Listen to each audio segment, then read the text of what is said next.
Joe Rogan Podcast. Check it out. The Joe Rogan Experience.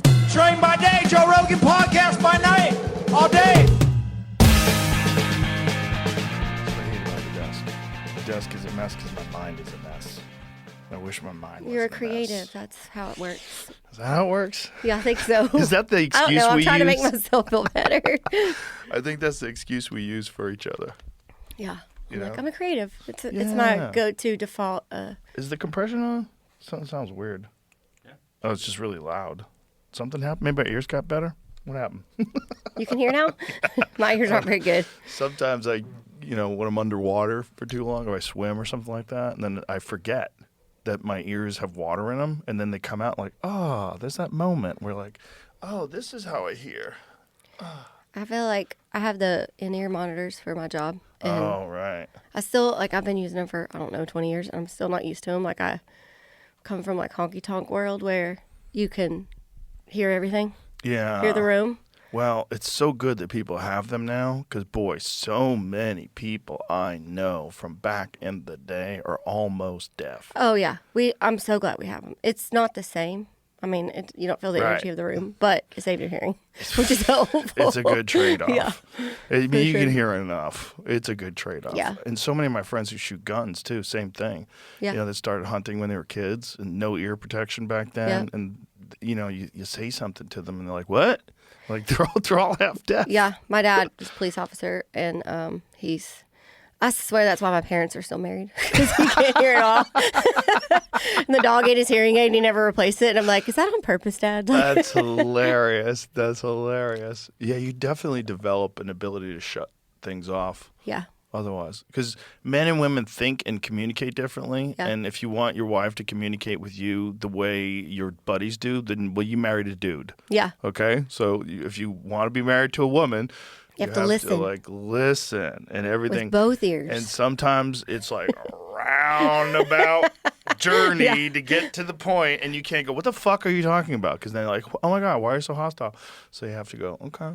Okay. Selective hearing. Yeah, selective hearing. But my husband will I'll say it, and I'll be like, say it back to me. and I found that when I do that, it's worse. Because I'm like, say what I said back to you. Get bananas at the store. So he comes home like, where's bananas? I didn't get any. So don't repeat it. Just hold it in there.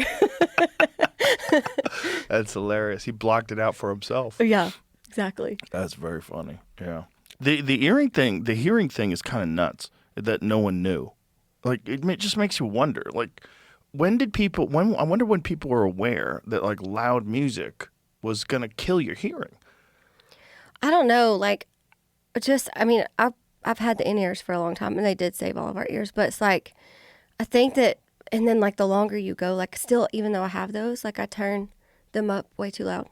Oh, do you? I'm missing Right. the energy. Do you And ever so just say fuck it for this show? take one out. Sometimes when Yeah. it's a house band, you just get to use wedges. I'm like, yes, this is amazing. What's a wedge? It's just the little on-stage monitor. Oh. You know what I mean? So, Right, but it's right, just so right. loud. I mean, it's so loud. And I also do I do mounted shooting, and so I saw that. That's crazy. it's a good reminder. The first time I took off on I just started it last year. I'm not good at all, but I love it.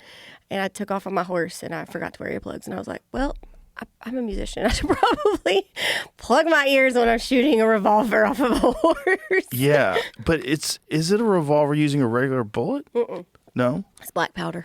just the powder itself. Yep. And so so it's it spectator just- safe, horse safe. So it just sprays Powder powder and air at the balloon. and it pops balloons. Yeah. What distance? It could shoot, I think, 15 Yards? feet. Feet. Oh, Yeah. okay. Yeah. So you're just riding around the horse popping balloons. I love it. I do. What was the origin of that sport? I don't know, actually. One of my best friends, her name is Kenda Lansane, and she lives out in Scottsdale. She's the 10-time world champion. And Whoa, hold on. We There's a became world championship of popping balloons on a horse? yeah, it's called mounted shooting and cowboy mounted shooting, but she's cowgirl, and she's guys, girls, everybody. She's a badass. And I became friends with her, and I just never had the guts to go do it, And finally, my husband was like, stop talking about it and go out there and do it. Go out there and shoot with her. You're going to love it. Wow. And I got addicted immediately. It's just something different. Well, it's very Wild West, right? Oh, yeah. It's essentially training how to fight with a gun on a horse. Yeah. That's all it is. Except it's the balloon is the Yeah. perpetrator. But I mean, that's how you would train, Yeah, it's right? Without super killing fun. people. And it's like, just something that like started a new hobby at 40. Like it's just try to like preoccupy my mind and I don't know. I think it inspires me to like take a break from thinking about what I think about every single day, which is the music industry, So just like trying new things and saying, what the hell, let's go for it. I think that's very good for artists. I try to talk to comedians about that all the time. I'm like, pick up something, man. Yeah, like hobbies are play important. Play golf, go fishing, do something. Yeah. For me, I play pool, do something. I You just have to started do golf something. too. Oh, I'm in my there try you new go. things era. There you go. Did you try new things era? Yes, my yes era. Like, sure, I'll do it. Started golf, not too great yet, but I just played the Ryder Cup. Oh, nice. They had like a celebrity. Somebody heard I played golf, and when they heard that, I literally started like that day. Jamie's a nut. And Jamie's a full-on golf nut. Like Literally was like cramming my ass off like this September because I was on tour all summer and I didn't have time to practice. And you know how that feels, like golf is, you have to practice. And Do you have a coach? I had a coach, yes. Dan, I have a Nice. coach, and he came with me as my caddy. Very helpful.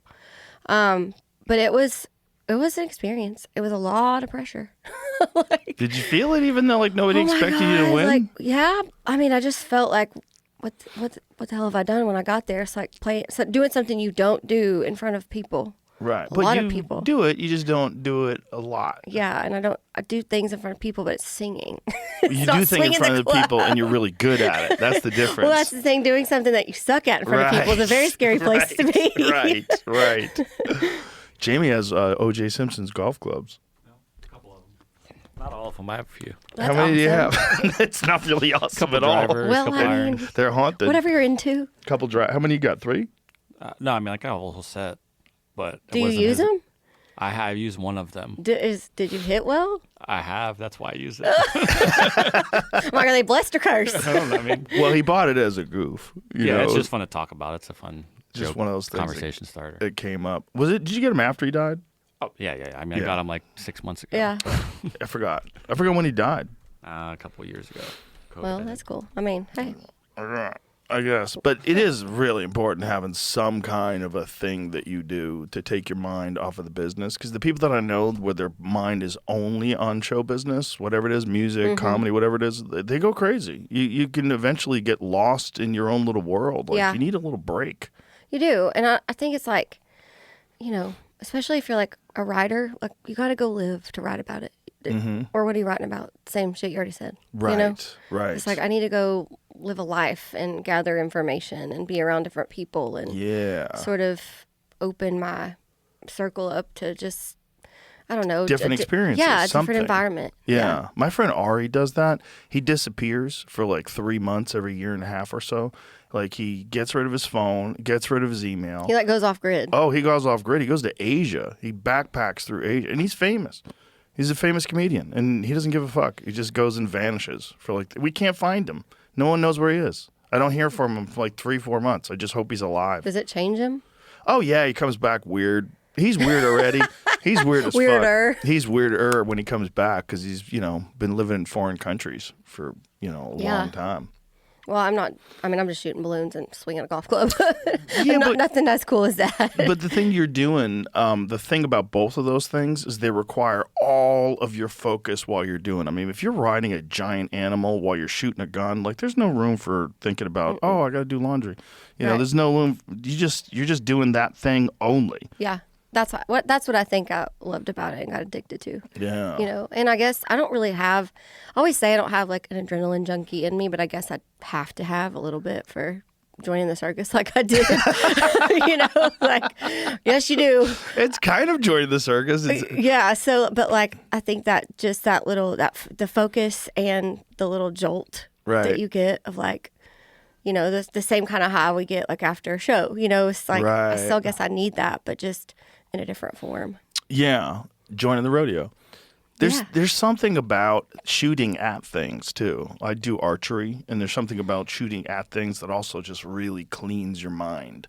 Because in that moment while you're pulling a trigger, there's no room for anything else. If Yeah. you're trying to hit a target, there's no room for anything else. And it pushes all that stuff away. It gives you like Right. a little mental vacation. Yeah, 100%. And then you come back like cleaner. What kind of bow are you shooting? I shoot a compound bow. Compound bow. Yeah. A Hoyt. Yeah. Yeah. I used to shoot bows. I haven't a long time, but Oh, really? I got him back out during 2020 when I had all the time in the world. And my husband's from New York City, so I was like, I got these bows. I'll teach you how to shoot a bow. So we just set up the targets and got them all fixed up, and it was fun. I mean, it is fun. It's the same thing I think you're talking It's about. very It's similar. focus. It's just, even if it's just for a little while, it's that little moment in time that this is all I'm doing right now. Right. Have you ever bow hunted? I used to be a hunter. Yeah. Yeah. Yep. I did. I hunted for a long time. My dad. Tree stand? Yep. Okay. Or ground blind, either way. Right. Bow hunting was my absolute favorite to do because it took the focus and it was intimate Yeah. and it took a lot of skill and practice Certainly. to make bow sure hunting. you're gonna. Yeah. Whitetail? Whitetail. Oh, nice. But I raised a baby deer, a buck. Oh, that's a problem. Yep. That's a problem. So my hunting days are behind me. Peace on my heart. We found a buck with a broken leg on our property, and my wife took to feeding it. Yeah. And all of her enthusiasm for me hunting kind of went out the window. It changes things. Yeah, because it's kind of like a dog. Like He was just like a dog, like they're a sweet. full-grown They wild, come right up to you. Yep. wild ass whitetail deer. Like became like my pet. And it's different than any other feral animal in that they domesticate like that. They really do. Like he Yeah. was literally, I'd come home and he would run over to me like a dog. Like so, definitely changed Yeah. my mind. Well, I think it's because they're dumb, unfortunately. I think nature has them set up to be not very intelligent and just food, Yeah, and he's a beautiful food thing. yeah, That's really what they are. yeah. My dad. I grew up hunting with him. Like taught me how to shoot a gun, all that stuff at 17. And when I raised that buck, he was like, "It's over, isn't it?" Yeah, I was like, it's over. It's over. It's over. Yeah, I'll never raise a baby elk, I'll tell you that. Yeah, don't I do like it. elk hunting too much. Yeah. But I get it. I mean, we have deer in our neighborhood, and I see these little cute babies that are born every year, and, we stop the car. Oh, my God. Look, Especially look, so in cute. Texas, they're everywhere. Everywhere. Yeah. Yeah. Yep. And there's not any predators out here because you just shoot them. Yeah. So there's like these deer are all over the place, and Yeah. they're just super. Unless they get hit by a car, I don't know what happens. They're like not affected Yeah. anymore. No. But they are beautiful. And it's cool to have animals around. It's cool to be at least in some kind of form of nature. Yeah, see them. I'm such an animal lover. I don't do well. Like that's why I brought your dog toys. I'm like, I don't know. It's part of like who I am is to have, especially dogs. Like that's my heart. But Me too. I have a foundation called MuttNation Foundation. I started with my mom in 2009, and so far we've raised over $11 million since then. It was like a little mom and pop operation back in the day, but it just has been my heart since I was a little girl. I think growing up in the country where there's just animals everywhere, whether Right. it's deer or stray dogs or stray cats or whatever, I think it just kind of prepped me for, when you like get a platform and someone's like, what do you want your charity to be? It's like, oh, well, I know what it's going to be. So what does your charity do? We advocate for rescue. MuttNation Foundation, we don't have shelters. We lift up the arms of shelters is what we say because my mom and dad were private investigators my whole life. And so my mom, like, just because we started rescuing dogs just when I was a little girl, you live in the country, people dump them off and whatever. Right. Started adopting some from the shelter as a teenager and volunteering. And so, she sort of started vetting shelters just because that's her background, checking up on people, make sure they're doing what they're supposed to. And so like 2009, it was like, oh, I kind of started to get a name for myself, and you need to pick something that you're passionate about that you want to give back to. So we started it. And basically we advocate for spay and neuter, we advocate for adopt, don't shop, and we raise money to give to shelters all over the country. Every year we give a $5,000 grant to a shelter in every state. And try to not repeat. So there's just so many that need help, and there's so many amazing animals out there. We just try to remind people there's amazing animals out there that you don't have to go buy one. If my wife is allergic and one of my daughters are allergic, You we have to still have have two dogs. But if if that wasn't the case, I'd have like 50 dogs. Yeah. I can't. But cook. yours are not non-shedders. What's that? Yours are shedders, though, right? Yeah, they shed. They do. Yeah, that you just keep them clean. She's not nearly as bad as when I first met her. When I first met her, she really would get like hives if she pet the dogs. But also, I was not that good at washing my dogs, and they were always in the yard playing around, and they were always dirty. Yep. But if you don't have dogs, dogs are like extra love. You have your love in your life will be whatever the level's at now. It'll be like 35% higher. I 100% agree. For sure. I'm allergic to everything I love: horses, cats, dogs. You're allergic to horses? All of it. I That's just live. I live crazy. on Allegra. Wow. I'm just that's popping Allegra crazy. to enjoy my life, but I don't care. It's worth it. One of my daughters is so allergic that we went to Rome once, and we were on this horse-driven. They have like these tourist things you do. You sit in the back of a wagon, the horse drags you around the city. And just being downwind of the horse, her eyes were swelling up. We had to get off the horse and walk the rest of the way. Then we had to find a pharmacy. It's terrible. Oh, it was bad. She's got it bad. Yeah. Did she do shots or anything? She did that. She did the whole thing, but they hated it, And when my wife stopped doing shots, then all of her allergies got way better. And she was doing shots because Texas has a lot of allergens. A lot of people that come from places like California, you don't realize it. You come here and then you get whammied with like. I was sneezing all the way over here because I just landed. You get them too? You get them too?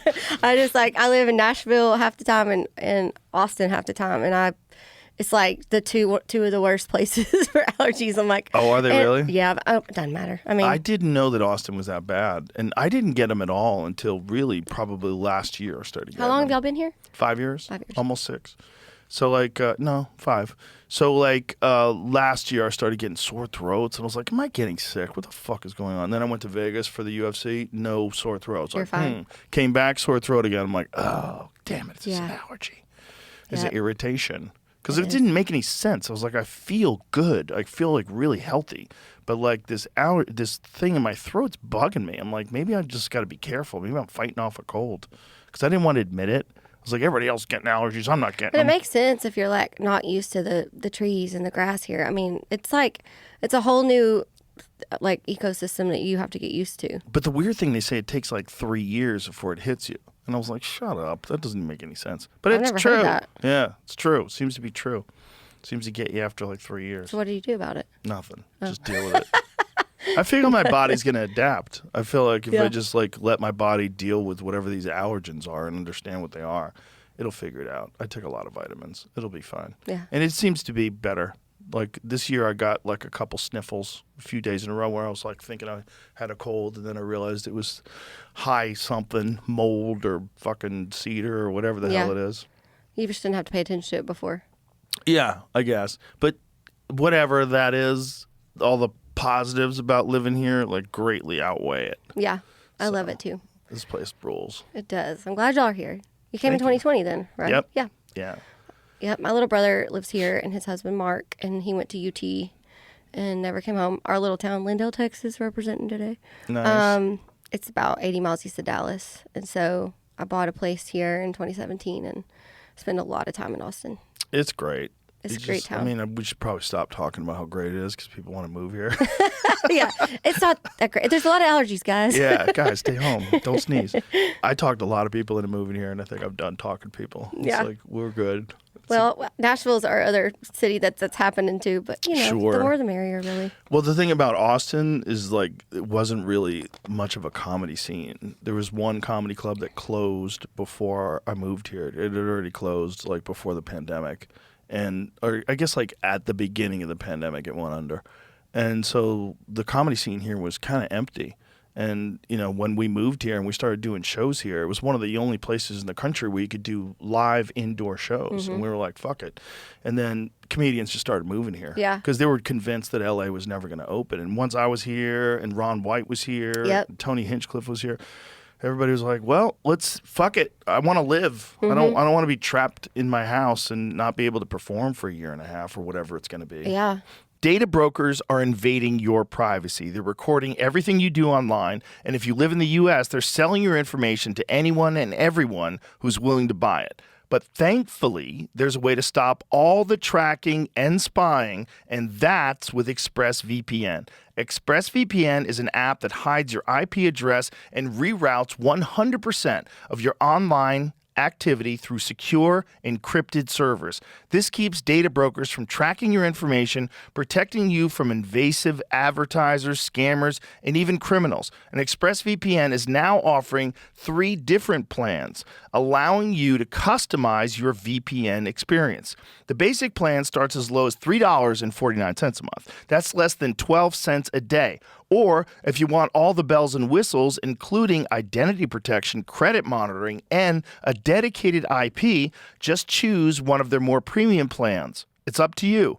Plus, right now, you can get 4 extra months of service if you tap the banner or go to expressvpn.com/Rogan.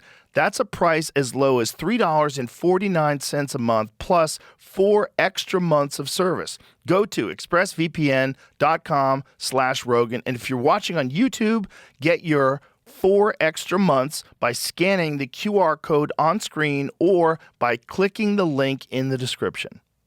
Yeah. That's great. My first show back, I think it was after like 332 days. Whoa. Of no shows, no bus rides. What did it feel like? Crazy. What It did was it at feel Billy like? Bob's in Fort Worth because, like you said, Texas was like, what COVID?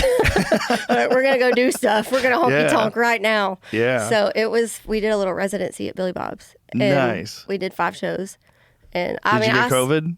Yeah, I mean, but I had it before. I had it before we even knew what it was. 'Cause I was on the road. Like, I was around so many people. I was on tour, and before we knew what it was, I had this thing like none of my tricks worked with, like all my singer tricks, like steroid shot, B12, IV, vocal rest, like just couldn't shake it. And then a month later, it's like, oh, that's because it's something real bad that we've never heard of. I had to cancel shows. It was terrible. But the first show back I had 5 in a row. But the first one was like just rowdy and like so old school honky tonk feeling. And like I was crying. It was a cool moment. Yeah, it feels weird, right? It was good to miss it though. Yeah, that's true. It was really good to miss Right. it.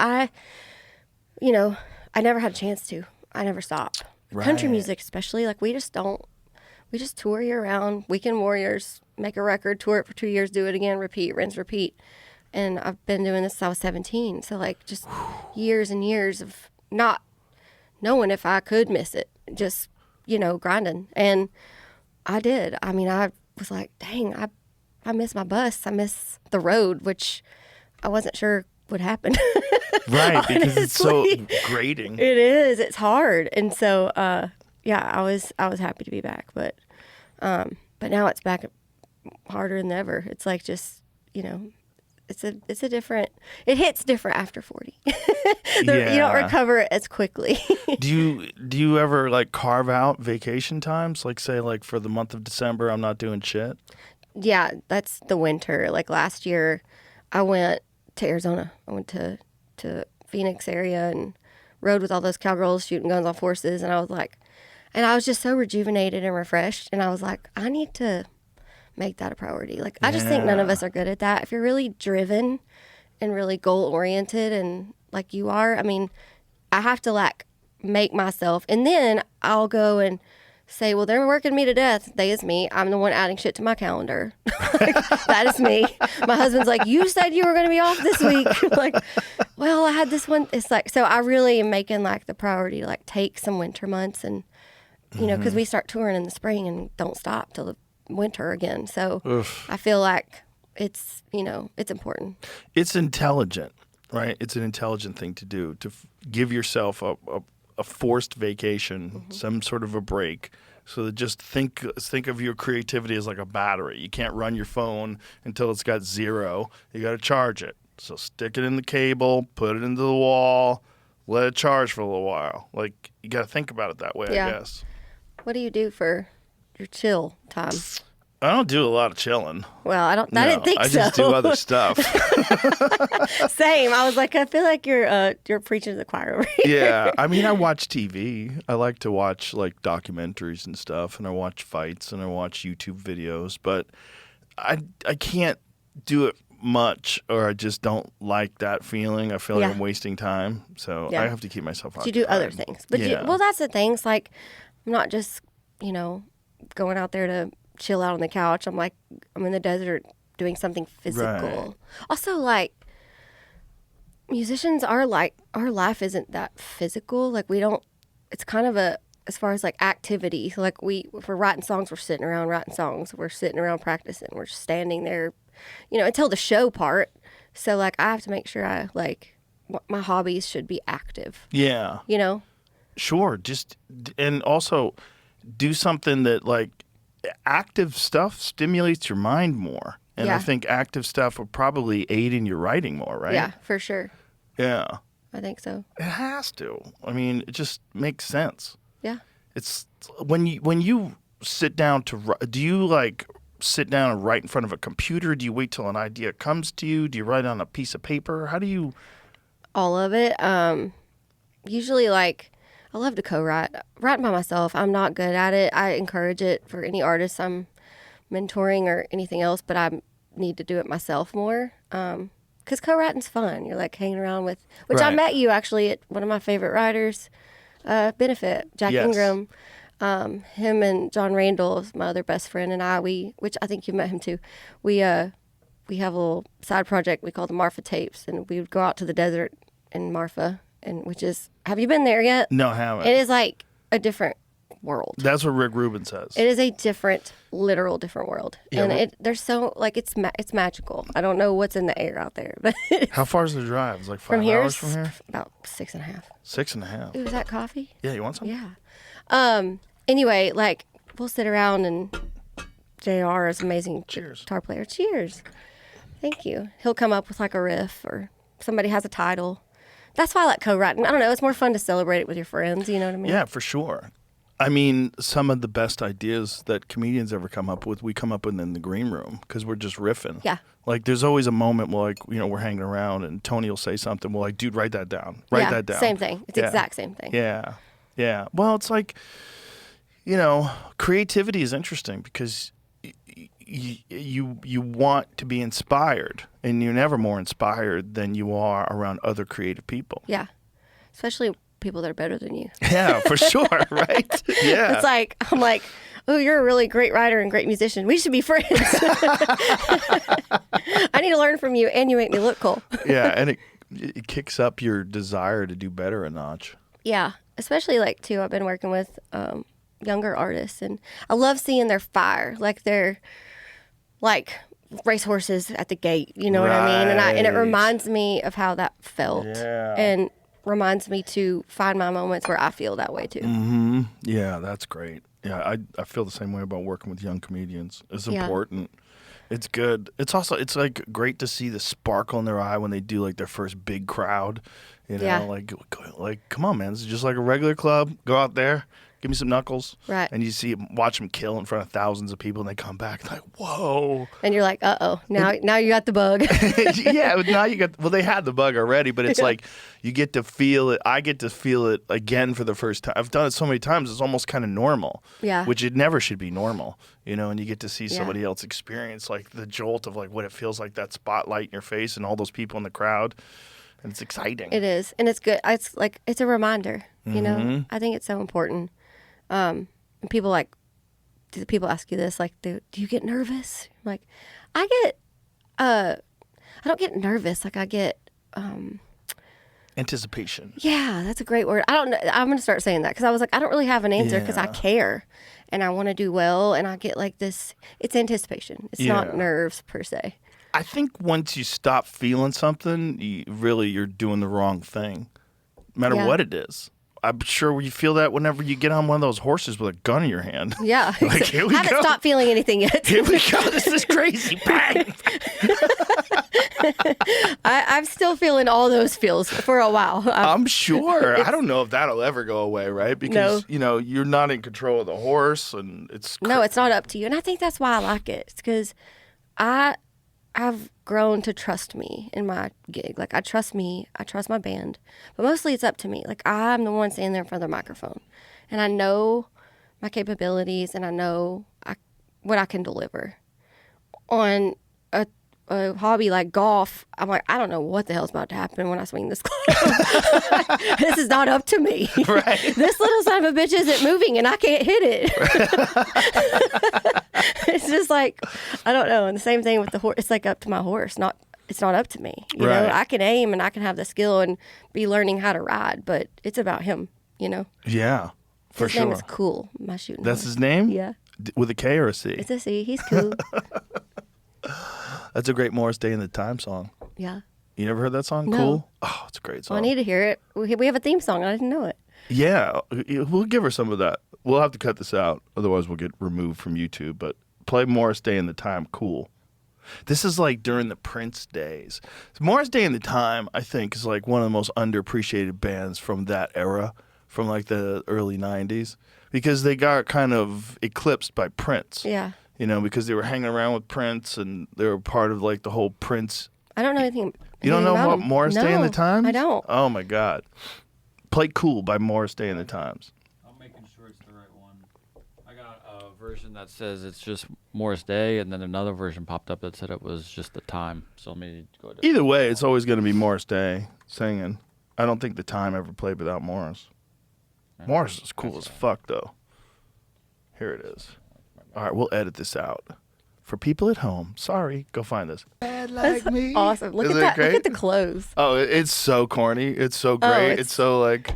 What year is that? Like Oh, God, I don't know. No, it's got to be early 90s, right? 91? 81. 81! Dang. Wow! I wasn't even born on the earth. Oh, that's crazy. 1981. Wow. I was a freshman in high school. I'm an 83 baby.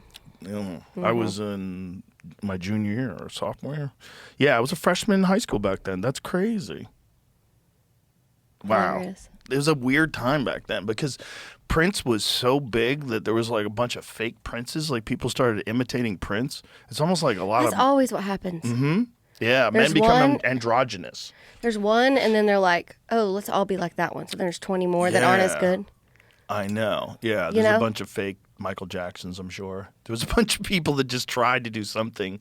Like, what is he, what's that guy doing, you know? And with Prince, it was like, what is this? What's happening here? Very uniquely authentic, Yeah. authentically himself.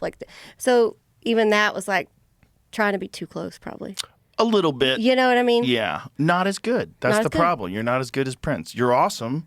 You're great. Yeah. But Prince is like a once in a generation superstar weirdo talent from Mars. Exactly. Yeah, There he was are just- those. There's some that just aren't from here, Yeah. right? That guy was just different than everybody. You know, I remember I was delivering newspapers when I first heard a Prince song, and I was like, "This is crazy! Like, who is this guy?" It was "I Want to Be Your Lover." Do you remember Yeah. that? Oh, that fucking song! And it was like, this is a guy singing like a girl on stage. He's like 3 feet tall, and all the women want to fuck him. Like, this is nuts! I have never seen anything like this in my life. What's happening? Like, what did this guy do? This guy's a sorcerer. Like, what? He was so talented that he could wear stilettos on stage and no one cared. No one cared. And it wasn't like, boo, what are you dressing like a girl? No one gave a fuck. He was so good and so, there's something about the magnetic personality that he had. There was like, the charisma that he had was like Yeah. so undeniable that everybody was like, holy shit, what is this? That's not taught. That's innate. That's Yeah. you're born with that. You And can't teach Prince. How do you teach that? No, you don't. Like you grew up in Jersey, right? I was born in New You were Jersey. born in Jersey. But I only lived there till I was 6. Where'd you grow up? I grew up everywhere. I lived in San Francisco from 7 to 11. I lived in Gainesville, Florida from 11 to 13. Lots of moving. Yeah, a lot of moving. And then I lived in Boston from 13 to 24. Then I lived in New York New York, for in a the few city. years. No, I couldn't afford parking. So I had to live outside the city because I'm a comedian. I had to drive Yeah. everywhere. I had a lot of road gigs. That's where I made my money. Yeah. So to drive to Connecticut and Rhode Island, like in the city, it was like a parking spot was hundreds of dollars a month back Yeah. then. My husband. So I lived in New Rochelle. Okay, cool. My husband was NYPD. He retired after 8 years, but because I drug him down to Tennessee and now Texas. Nice. And now he says y'all. Does he? Does he say y'all little bit. unironically? How long has he been there? We've been married 7 years. So, Okay. yeah. After 5, you're Yeah, not kind of faking it sticks. Yeah, anymore. yeah, yeah. All your favorite NBA players are back, and DraftKings Sportsbook, an official sports betting partner of the NBA, is the place to bet on NBA stars this season. Steph Curry drilling logo threes, Donovan Mitchell taking over, and Cade Cunningham leading the next wave. DraftKings, the #1 sportsbook for live betting, is live when the others aren't. Bet quarters, player props, scoring runs, and more, all while the action unfolds. New customers, bet just $5 and get 3 months of NBA League Pass, plus score $300 if your bet wins, paid in bonus bets. Download the DraftKings Sportsbook app and use the code ROGAN. That's code ROGAN. Bet just $5 and get 3 months of League Pass plus $300 in bonus bets if your bet wins. In partnership with DraftKings, the crown is yours. Gambling problem? Call 1-800-GAMBLER. In New York, call 877-8-HOPE-NY or text HOPE-NY 467-369. In Connecticut, help is available for problem gambling. Call 888-789-7777 or visit ccpg.org. Please play responsibly. On behalf of Boot Hill Casino and Resort in Kansas, pass-through of per wager tax may apply in Illinois. 21 and over. Age and eligibility varies by jurisdiction. Void in Ontario. Restrictions apply. Bet must win to receive bonus bets which expire in 7 days. Minimum odds required. NBA League Pass auto renews until canceled. Additional terms at dkng.co/audio. Limited time offer.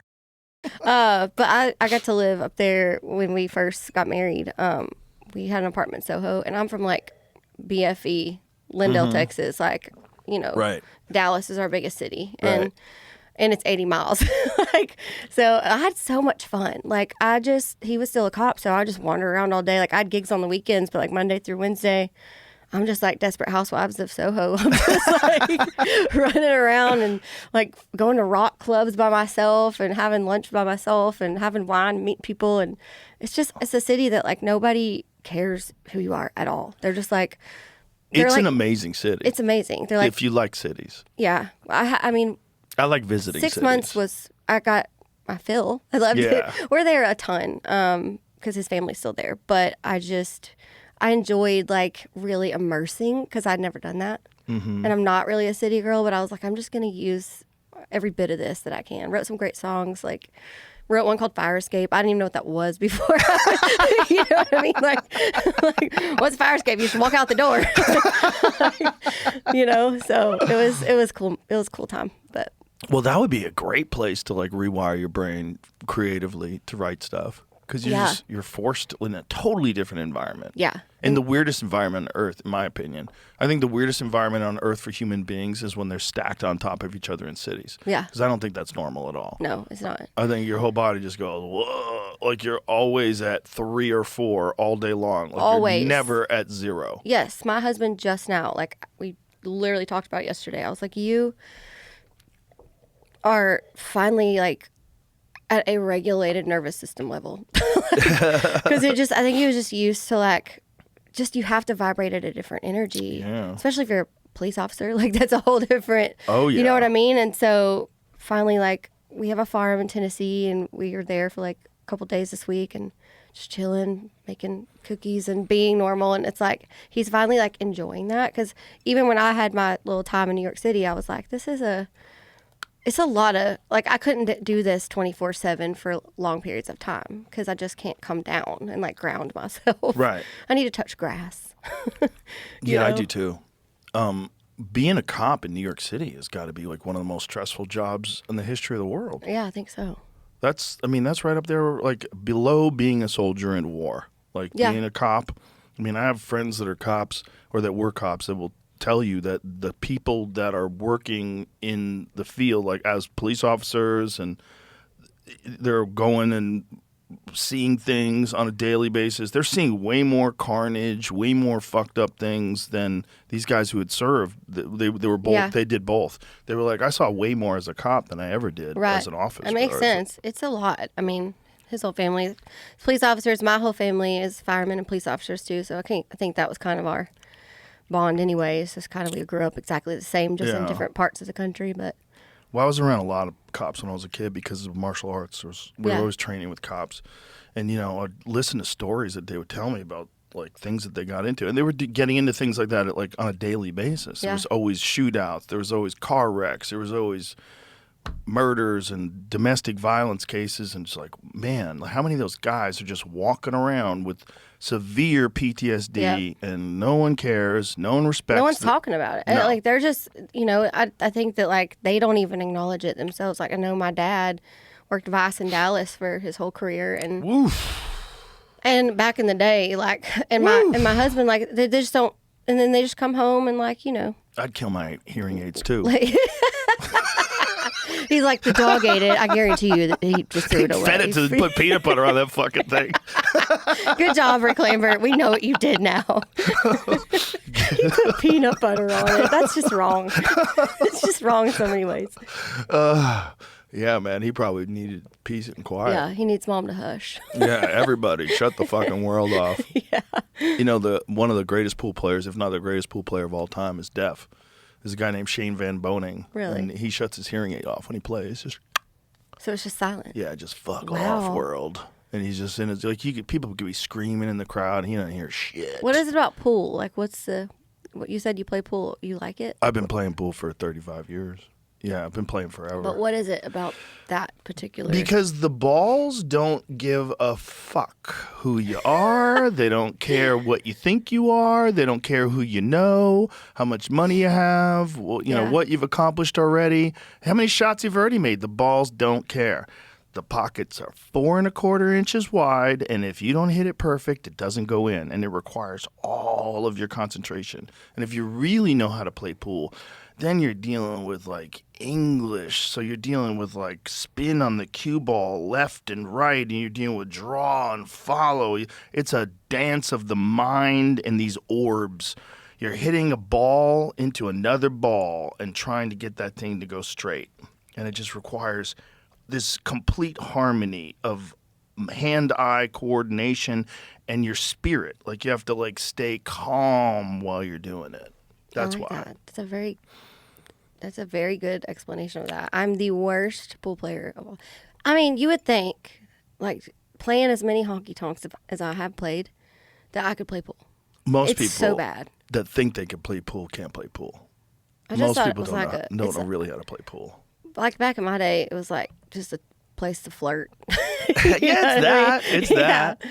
The thing about pool is once you get down the road and you start understanding, you really start getting the game and understanding it, and then playing in tournaments and then gambling, then you're dealing with like real pool players, and these real pool players play pool 8 hours a day.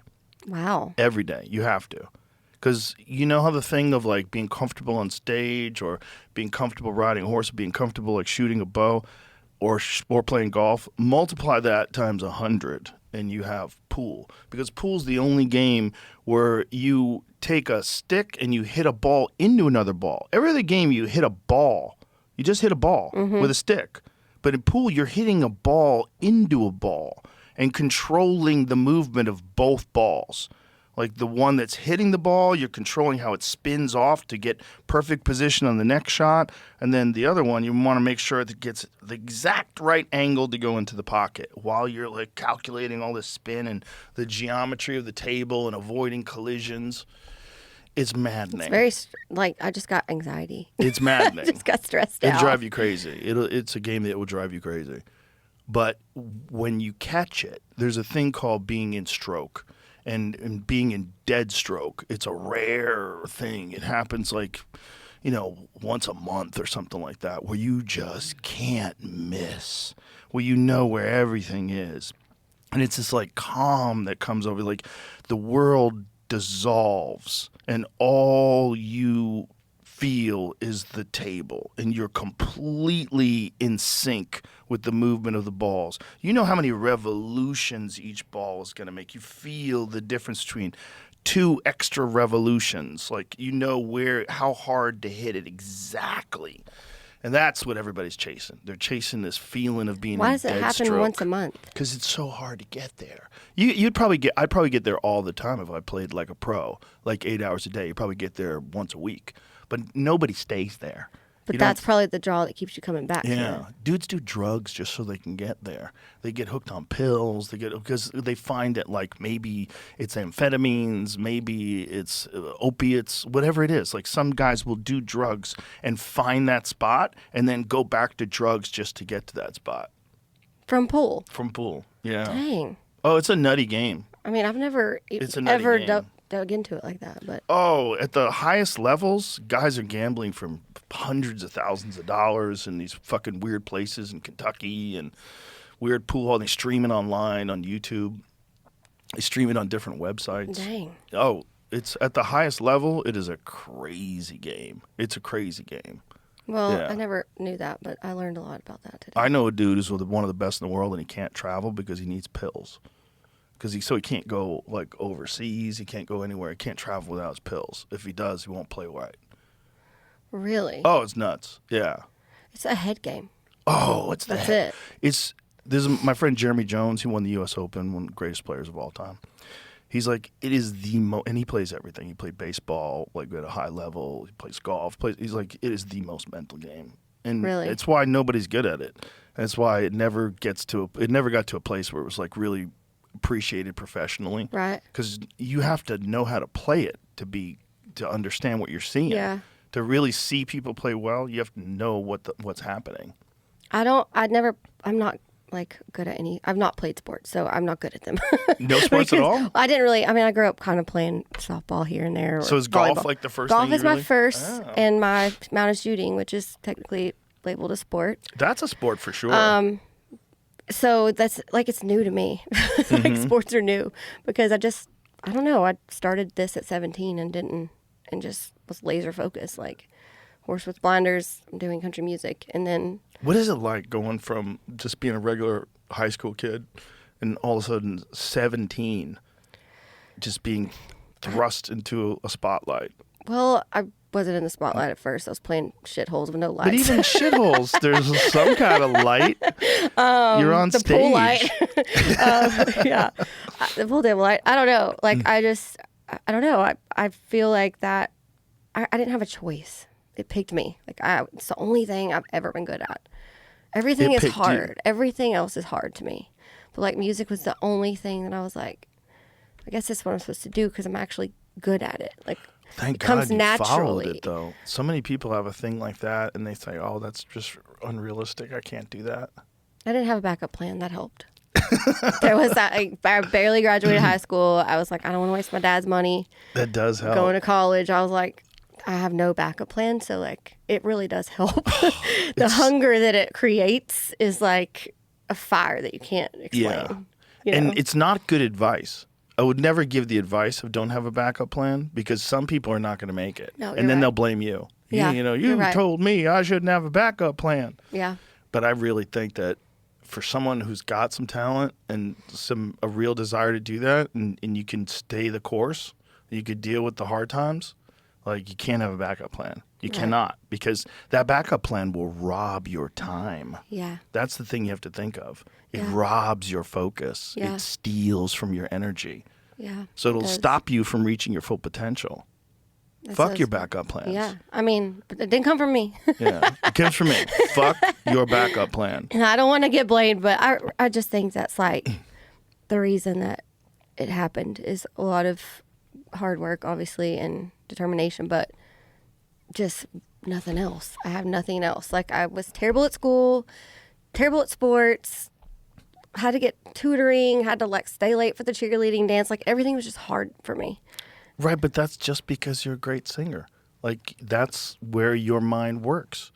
Like it's just such a wonderful thing that you found the thing that you're really good at. Because How some lucky. people don't. They just don't know why they suck at school. They don't know why they can't pay attention. They don't know why they can't be at work on time. They don't know why. They're like, what's wrong with me? And if maybe that person just found that thing and they're like, oh my God, I'm supposed to be riding horses and shooting balloons. Exactly. Here I am. I have found me.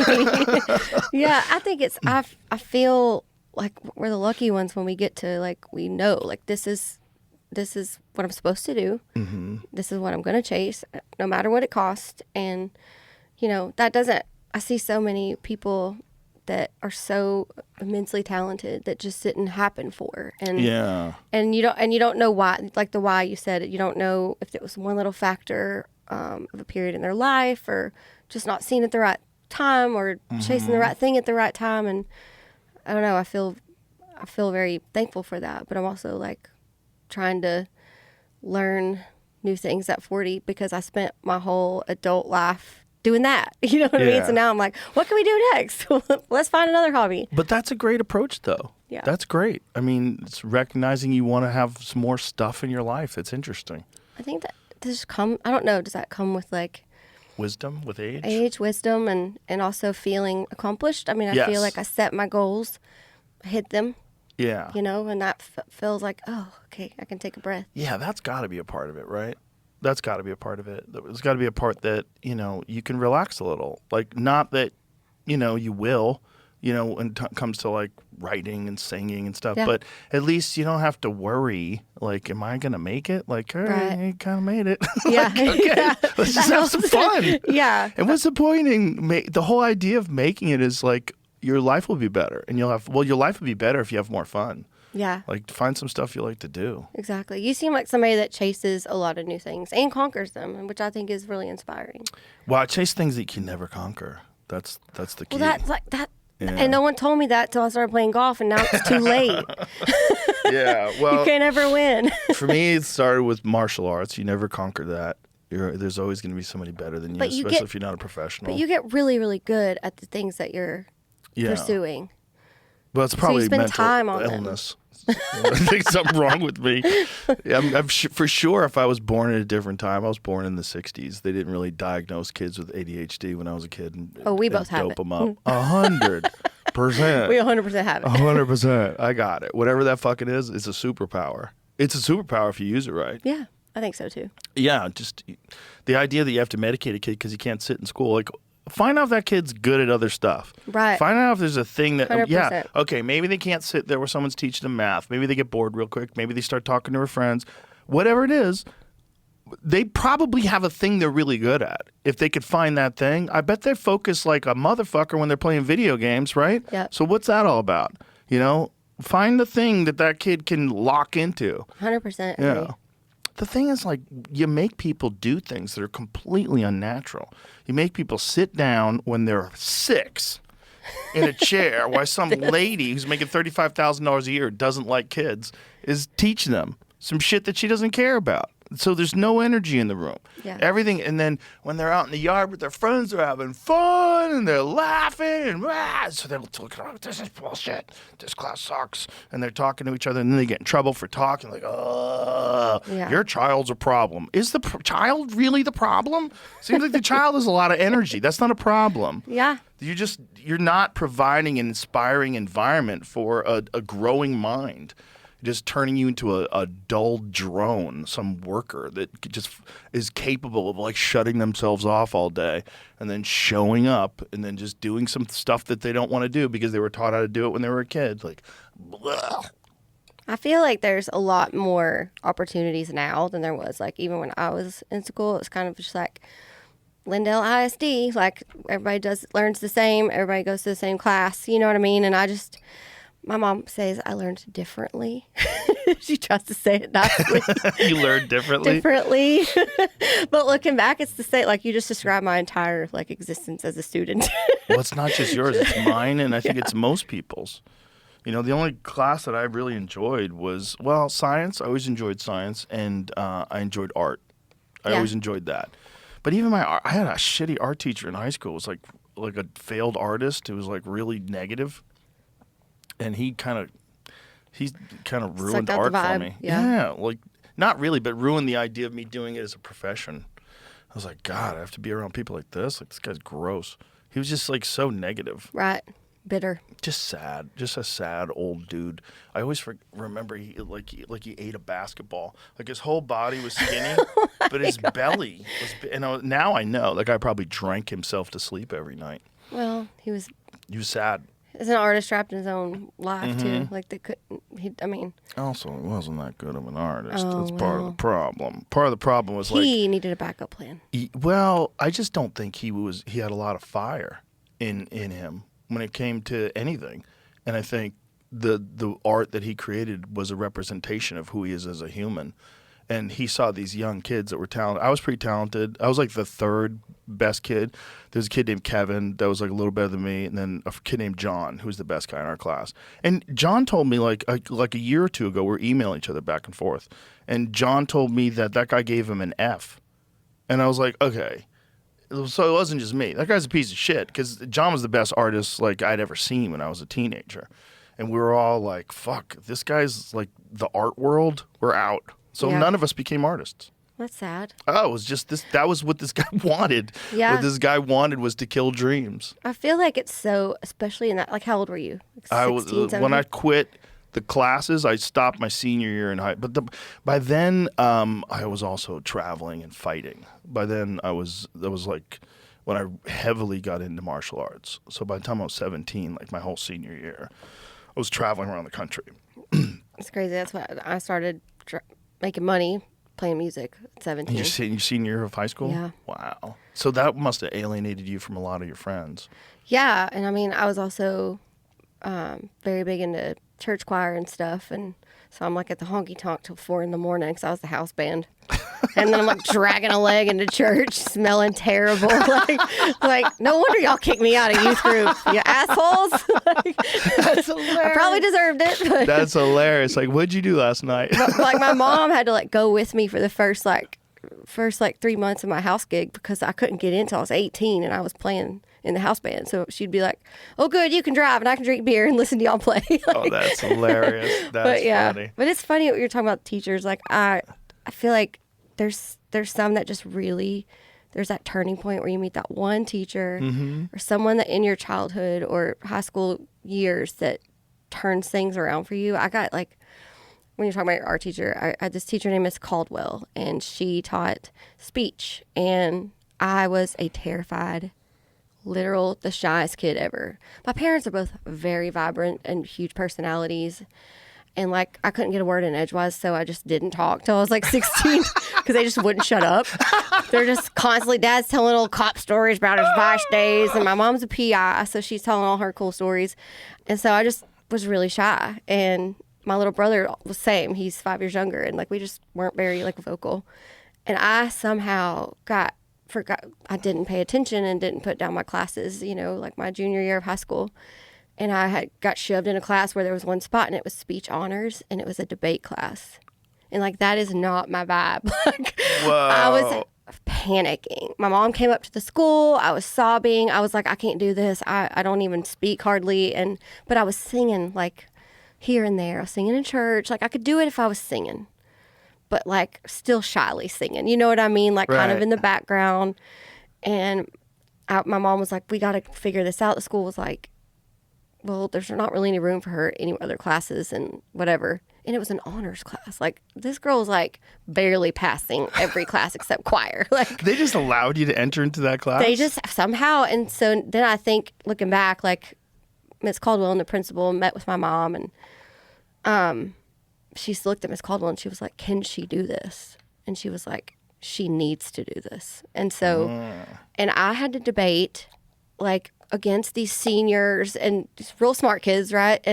But it really brought me out of my shell. And so I'm thankful she wasn't like your art teacher. I'm thankful that Miss Caldwell was like, no, I see potential in this girl. And if she's going to, because I sang at the talent show or whatever, she's like, if she's going to be a singer, she's going to have to learn to be in front of people. Right. And to like show her personality and come out of her shell. And it really like changed my world, because then I started playing in bars and I started to like come into my personality a little bit, because you can't do this if you aren't confident and have confidence in who you are, Right. And the ability to be who you are in between songs. That is a really important part. Yeah. And that's where people get to see you. Yeah. So I'm thankful for her. Thanks, Miss Caldwell. Love you. Damn, Miss Caldwell killed it. She killed it. Yeah, that's beautiful to have a teacher like that. And anyone can speak. The anxiety about like, oh, I could never public speak. Like, yes, you could. It's not impossible. Can you talk to me? Okay. Then you could talk to a bunch of people. You can do it.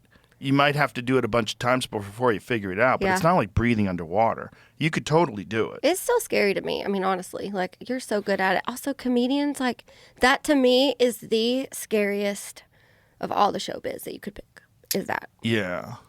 It's one of them. It's That's kind of what I incredibly- like about it, though. I like scary stuff because you'll have less people doing it.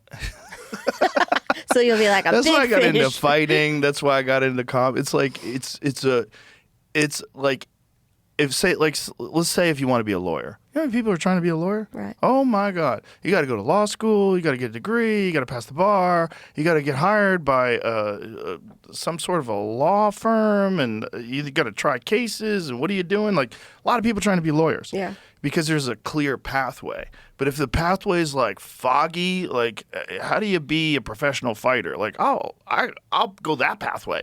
Like, no one's doing that. Right. Like, the people that are doing that are all crazy. Like, those are my kind of people. Or if the pathway is how to be a comedian, like, oh yeah, all these people are all misfits. This is perfect. These are my people. Like, this is perfect. Yeah. I'll go do that. Like, this is like, I'm insured of being around like-minded, interesting people. Yeah. That's a great way to look at it. Well, but it's I always think about how, like, the first time you step on the stage and you're showing all your cards. Like, Do you remember your first time? well, but for a comedian, to me, it's like songs are different. Like, Yeah. the first game you play, whatever, everybody has their first time that they're like learning their ropes and how to get their feet under them. But that's just so raw. Like, here's my jokes. Here's my whole heart. Yeah. Here's I hope you think this is funny. Like, that just, every time I see it, I'm like, that is the hardest thing in show business, period. The first time I ever did it, I was still fighting, and I'd done nothing but martial arts competition, like literally 8 hours a day for my whole life for 6 years. And then I was more scared going on stage at an open mic night than I'd ever been fighting, ever. That makes sense to me. But I was confused. I was like, why am I scared? Like, this doesn't even make sense. It was so baffling to me. I was like, why am I so nervous? That makes sense to me. It's just, it's something you knew you were good at it, but you had to do it in front of people. Like, I didn't even think I was good at it. My friends told me I was good at it. And they only told me I was good at it. It was like, we would go to tournaments and everybody would be terrified. We'd all be like really nervous. And I would be the humor. It was gallows humor. So I would be the guy cracking jokes. I'd be the guy doing impressions of each other, like of different friends, like what they'd be like having sex or whatever it was, and making everybody laugh, saying totally inappropriate stuff. Yeah. And my friend Steve, who I'm still friends with to this day, he was a grown man, and I was like 15 at the time. And to this day, he's still one of my best friends. But he told me, he's like, you should be a comedian. Like, you're funny. It's like, and I was like, you think I'm funny because you like me. I go, but other people can think I'm an asshole. Like, my sense of humor is fucked up. And he's like, you should just go to open mic night. And I did. And I went to an open mic night, and I was like, oh, everybody sucks. Oh, this is fine. Yeah. I was like, you go to see a few professionals and a few people that are just struggling. I thought everybody would be like Jerry Seinfeld or Richard Pryor. Like, right. I'm going to get killed up there. This is going to be terrible. And then I realized, like, oh, this is just like martial arts or anything else. You start off terrible, and then you try, and then you get better, and then you figure it out, and then, it's like, but I was just stunned by how scared I was more than anything. Yeah. Do you remember the first time you ever got on stage, like at a honky tonk, or? Yeah, it was a. How old were you? 16. It was a True Value Country Showdown at the Rio Palm Mile in Longview, Texas. Wow. Yeah, and I was scared to death because I was like the shy kid too. But my dad's a songwriter too. You're gonna love this. He's a cop and a songwriter. My dad is a songwriter. He plays guitar, and he had a band. His cop band on their side gig was all narcs, and they were called Contraband. They were a country band called Contraband. Can you even? That's a great name. It's the best. That's funny. Yeah, but he wrote songs, so I was like, I'm going to enter this contest. My mom was like shocked. I was like working in the yard. She's like, go pick the weeds. I'm like, Mom, there's a ad on the radio for a contest called the True Value Country Showdown, and I want to enter it. And she was like, what? You don't even talk? You're too shy. Like, are you kidding me? And I was like, no, I want to do it. And she was like, what are you going to sing? You had to sing an original song. And I sang one of my dad's. And wow. What was the song? It was called, gosh, now I can't think of it. Too many song titles in my head. Way too many. It's like Dunbar's number. Here I Go Again. That's what the title was. Oh, okay. And so, like, because I grew up on, like, forever I thought my dad wrote like Mama Tried because I grew up with him just playing John Prine and Haggard and David Allan Coe and Guy Clark, you know. So I started to realize, oh, some of these are like my dad's originals, and some of those are Merle Haggard's. They're not just dad's. But like I got up there and I didn't win, but it was like my first. Okay, like you were just saying, it was my first like, okay, maybe I can do this. Like I'm green, and I'm shy, and I'm new, and I'm young, but like I'm not terrible. Like I'm kind of equal with these guys. You know what I mean? And we're all it's babies. exciting. Yeah, it was. Exciting. And it was. I don't know. I think that's the first time I was like, okay, I found something that doesn't feel foreign to me. That's not so hard to learn. You know what I mean? Yeah. Do you believe in fate? Yeah, I do. You probably should. Yeah. Right? Because it worked out. Yeah, exactly. That's my bias about fate. Like if anybody should believe in fate, it's people like you or I. But I'm not sure. My bias is that I believe in it because it worked out. Yeah. You know? But I mean, if your life is shit and you're like, is this fate? Like, what did I do in a past life? Like, what kind of an asshole was I? That everything just turned out so terrible, you know? Oh, well, I mean, I don't know. I feel like I also met my husband in like a crazy way. And so I can't help but believe in fate. Like There's something to it. Yeah, I believe in it. Yeah, there's something to it. As much as my rational mind wants to ignore the possibility, like the randomness of the universe, the size and scope of it all. Do you really think it matters what you do? Do you really think but it does to you, right? It has a giant impact on your life, and everything matters. Just because there's black holes doesn't mean your homework doesn't matter. You know, everything matters. Right. Your whole world, everything matters. It's like you can't think that things don't matter, like that the universe wouldn't have a plan for your life. When it seems to have a plan for everything. Yeah. I mean, all of it seems to be happening for some sort of a very bizarre reason. All Yeah. of it together. So I'm sure that there's something to fate. But it's just my rational mind wants to go, that's just your ego. It's like silly. You could have been born in Somalia. You know, life could have sucked for you. You know, it's hard to, because fate's a weird one. Like you can't measure it, can't put it on a scale, but it seems to be real. Yeah. Well, it's real for us. Yeah. So then it's real. I guess. Now, also, I'm like, your ceiling is giving me. Yeah. I love it. The little shooting stars. Yeah. And you were like, fate is real. And it was like, boom. And I was like, yeah, it is. If I don't tell people, I didn't tell you, but sometimes people, I love it. they're like, am I having flashbacks? Like, what's going on? It's awesome. That's what I love about West Texas. Something about, like, it's just so vast in the middle of nowhere. Like, the stars they feel like we call it the Thunderdome when we like lay in the yard, and it just feels like you could reach up and grab them because it's so dark out there. Yeah. It's magical. Well, they're on top of you, and you don't have any light pollution. Yeah. Yeah, that's the thing that ruins the world. Yeah. That's the problem with New York City. That's why everybody's so stupid. They're like so like stuck in their own world, just because like they don't realize they're in space. Exactly. You know, you don't get that break. Yeah. No There's breaks. a break that you get from space that I don't think you get from anything else, where you just like look up and go, oh yeah, okay, I'm taking all this shit way too seriously. Yeah. This is nuts, like just above us. It totally is. And I also, when you said that, it made me think of what we were talking about earlier about wisdom and, like, I don't know, just kind of reaching some goals and taking a breath and calming down and going, okay, everything's okay. It's like, I just feel like, look, I saw a shooting star and lost my train of thought. I have ADHD. I'm like, I lost my whole Maybe I train. have to shut them off. Well, we were talking about space What and happened? Where inspiration did it go? I don't know. and It's gone. fate and Pew, pew. Squirrel. What are you zenning over there? What are those? oh, these are Lucy's. They're breakers. Do you ever take these?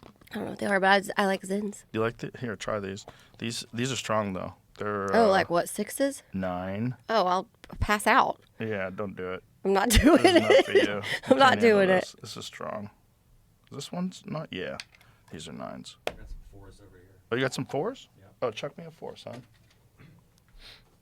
What's the Lucy's? Why are they different?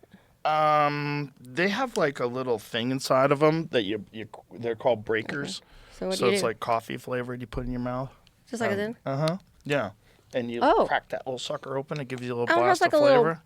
A little sugar. That one's like a little piece of little cupcake. piece of candy in there for you. Oh, those are 4s, right? So it's not bad. Oh, That's Lord. nice. If I get 4's up, nice. If I get up and run out of here. I I already saw, couldn't concentrate because of the shooting stars. I saw a dude online. He got a 50 milligram one from overseas. What? Yeah. And he tried it, and, he was violently ill, lying on the ground like, I made a terrible Why would you do mistake. that? Well, I think he did it for props, like so he could get some online cred. Just for the views. Did it for the gram. Did it work? I mean, I You guess saw people. it? I watched it. I wanted to say, I'm like, you're gonna take a 50? Oh, you're fucked, dude. And he said, oh my god, it's like drinking battery acid. And then he was lying on the ground at the end of it. It's like, I really fucked up. I made a giant mistake because it's so much nicotine. 50 But, like, milligrams is crazy. But you're so into health and just take such good care of yourself. And what is the bit? I just tell people, oh, they're good for you. Have one. Well- what do you think? Like, tell me your opinion of these. Of There's- this whole craze. Nicotine is not bad for you. Right. The delivery method is what's bad for you. And the delivery method with cigarettes, in particular, with cigarettes that have a bunch of chemicals added to them, that's even worse. Like the regular cigarettes, like natural cigarettes, I bet are probably not as bad for you. Dr. Suzanne Humphreys, she's a physician who was on here, was explaining to us like why regular cigarettes are not as bad, but it's still not good for you to be smoking in your lungs. But nicotine itself is not bad. Nicotine itself is neuroprotectant. Nicotine itself actually is a nootropic, so which means it's cognitively enhancing.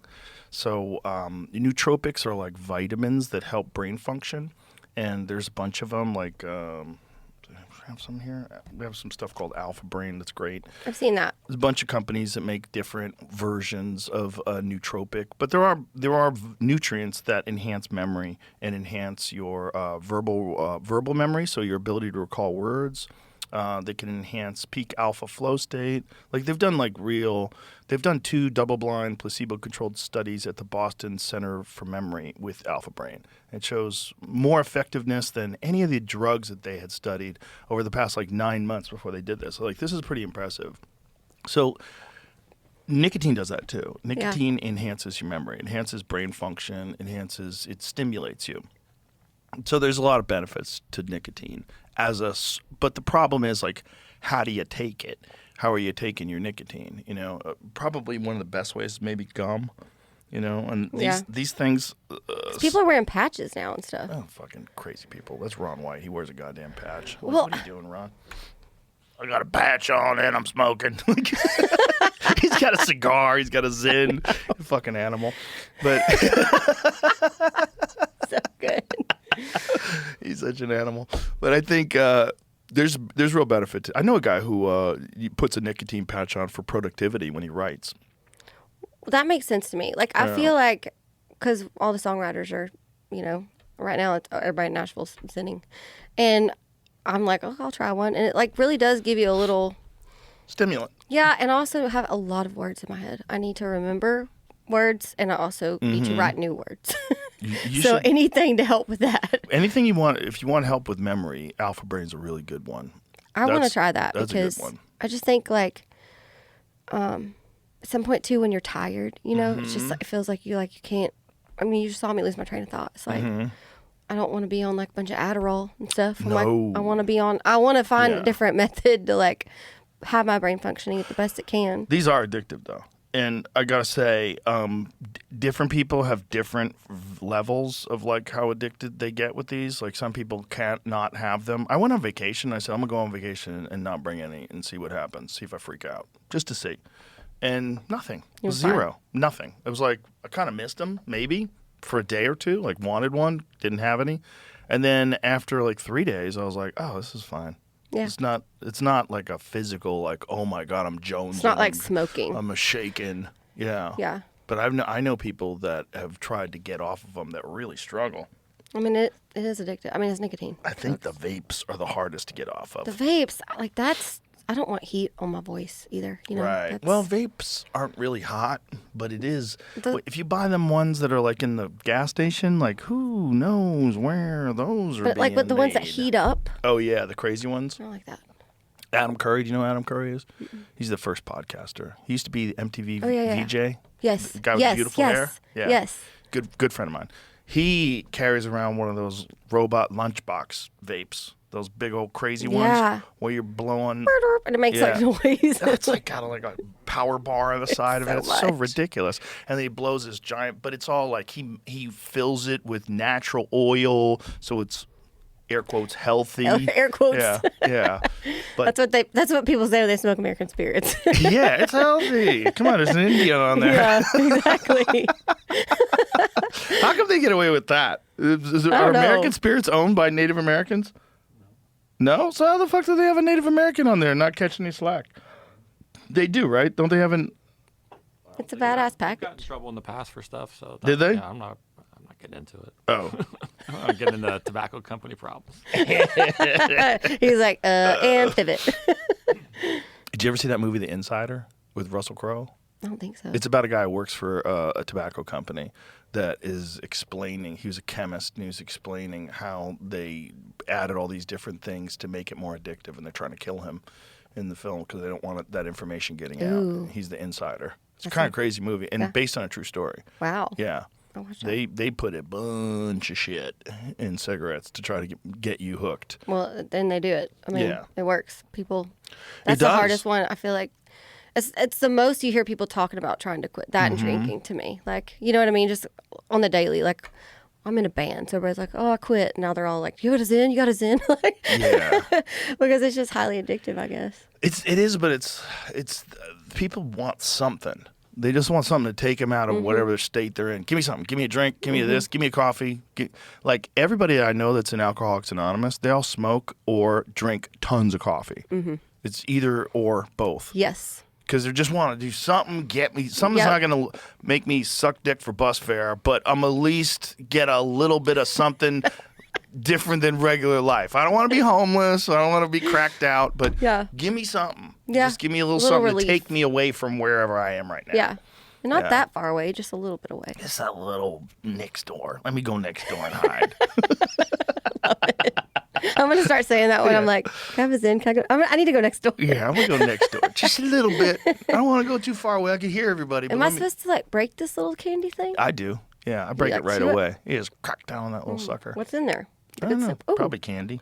Ooh, Nice, right? that's like a little Yeah. burst of A little happiness. burst of flavor. I went next door. I like those. That's funny. My buddy Duncan found out that his blood sugar goes up when he vapes because he was buying those gas station vapes, and he got That's terrible. he got type 2 diabetes because he was eating too much sugar. He's okay, don't worry. But he realized because he monitors his blood glucose that like when he was vaping, his blood was going through the roof. I go, okay, why do you think that is? Like, why do you think it's strawberry flavored? What the fuck do you think's in there, bro? You're eating candy all day. Like you're vaping Oh, it's on like- sugar. Sugar Yeah. oils. Yeah.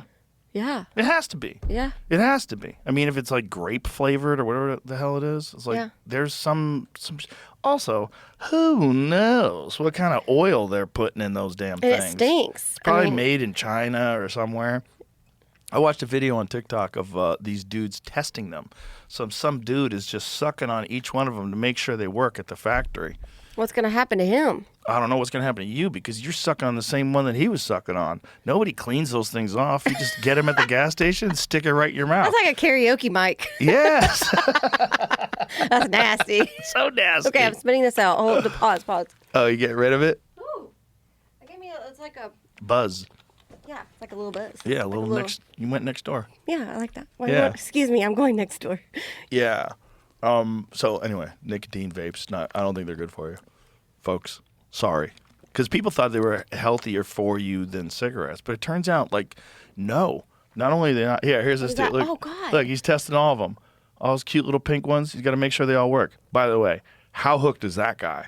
That guy must That's be awful. fucking hooked. Where is this taking place? Does it say in the?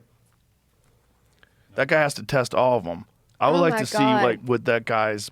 Look, that guy looks like he's 15 years old. Did you see the bottom? No. It says 7,000 to 8,000 tests per day. That's terrible. Bro, test his lungs. Because there's a thing called popcorn lung that kids are I've getting. heard of that.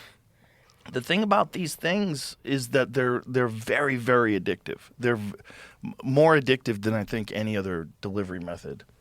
Like you just, and the thing about nicotine vapes is the first vape of the day is the only one you really want.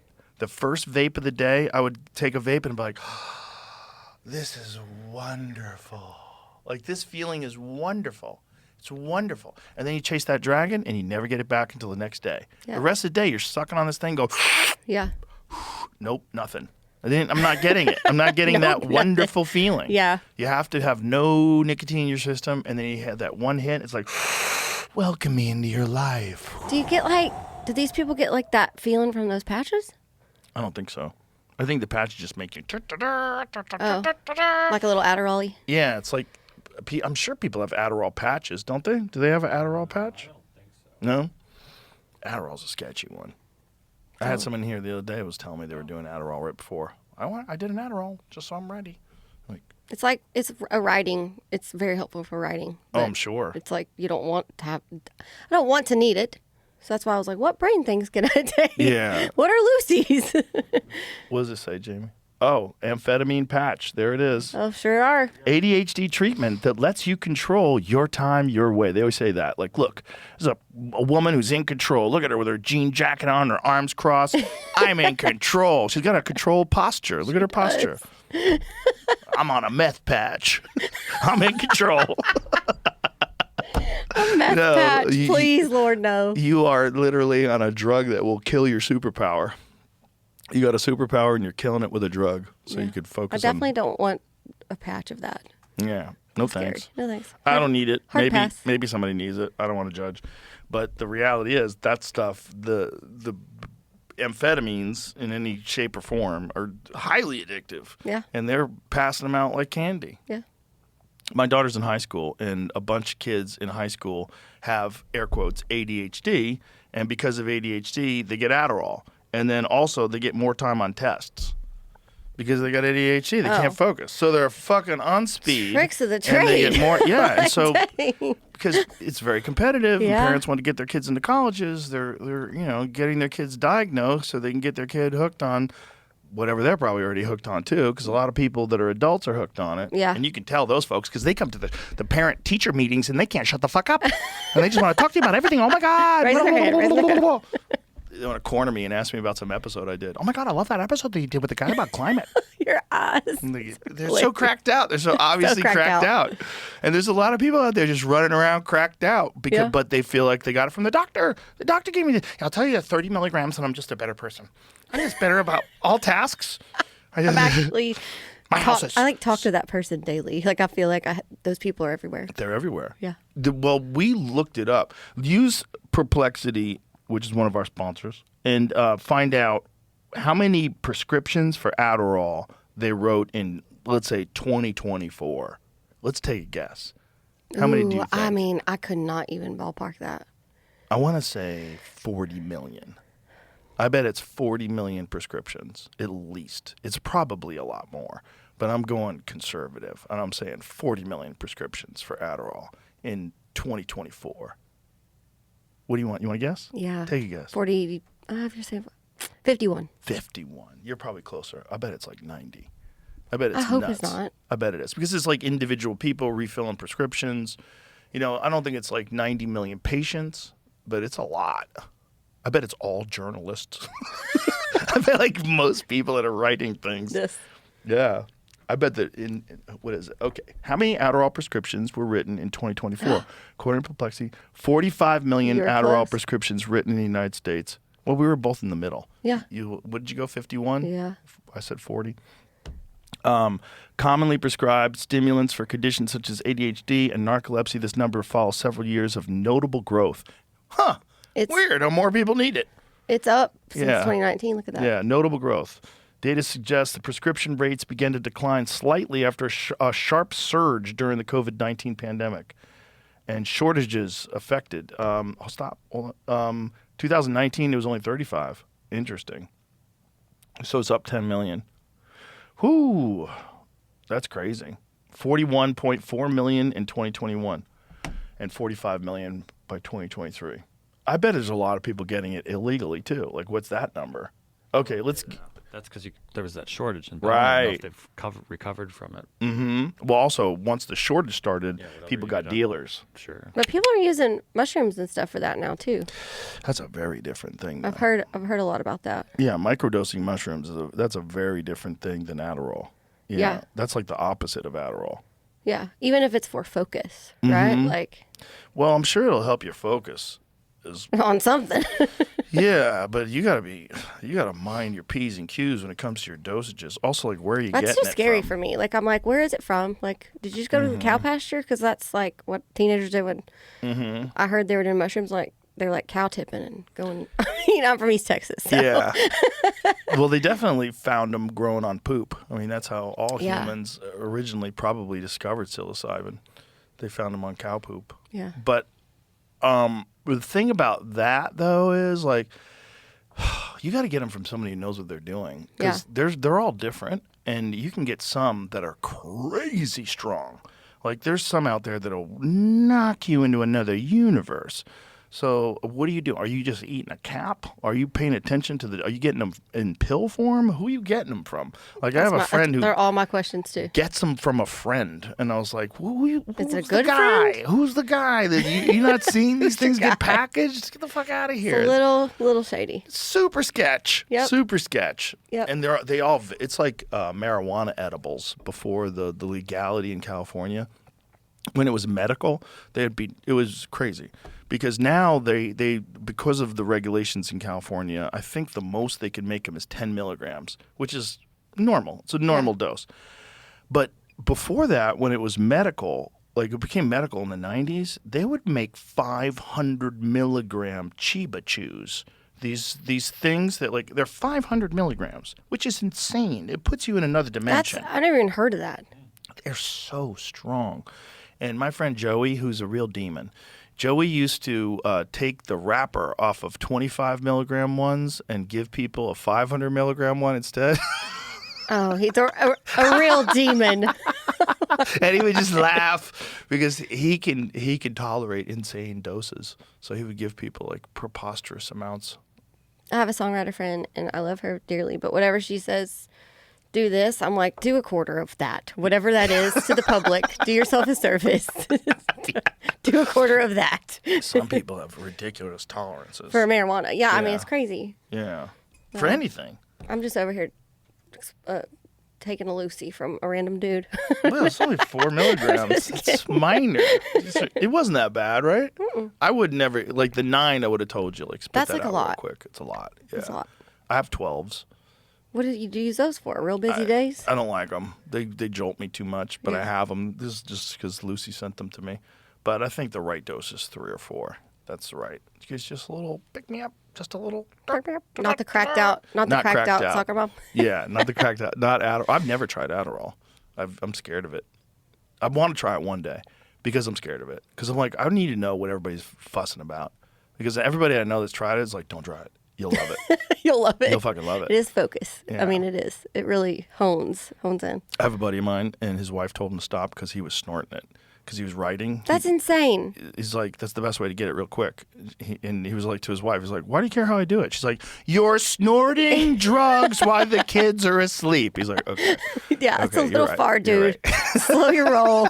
He's not an addict, though. He just He's felt not like an addict, though. He's not an addict. he felt like he had to snort to really get the most out of it Well, quickly. everybody, like you said, everybody's trying to find something. Like, Because I think if you take it as a pill, it probably takes like an hour before it kicks in, and he didn't have an hour.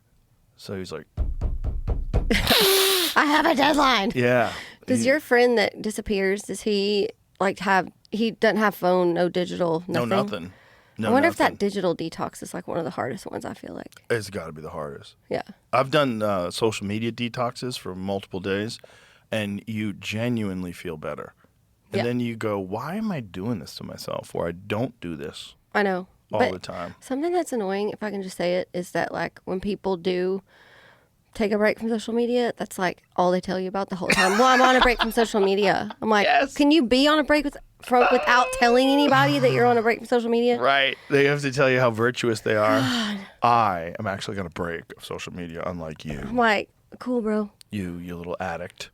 Scrolling through cat videos. Doom scrolling. Yeah, there's a lot of doom scrolling. Yeah, it's like people who do yoga. They can't shut the fuck up about it. Yeah, It's or like a people lot of with like a things. special, it's like a special diet. Like, Oh, yeah. oh, you're hearing about it. carnivore You're people. hearing about it. Vegans are the worst. You're gonna hear about it. They're the absolute It's worst. Like, no one has ever met a vegan that didn't tell them they're vegan. It doesn't happen.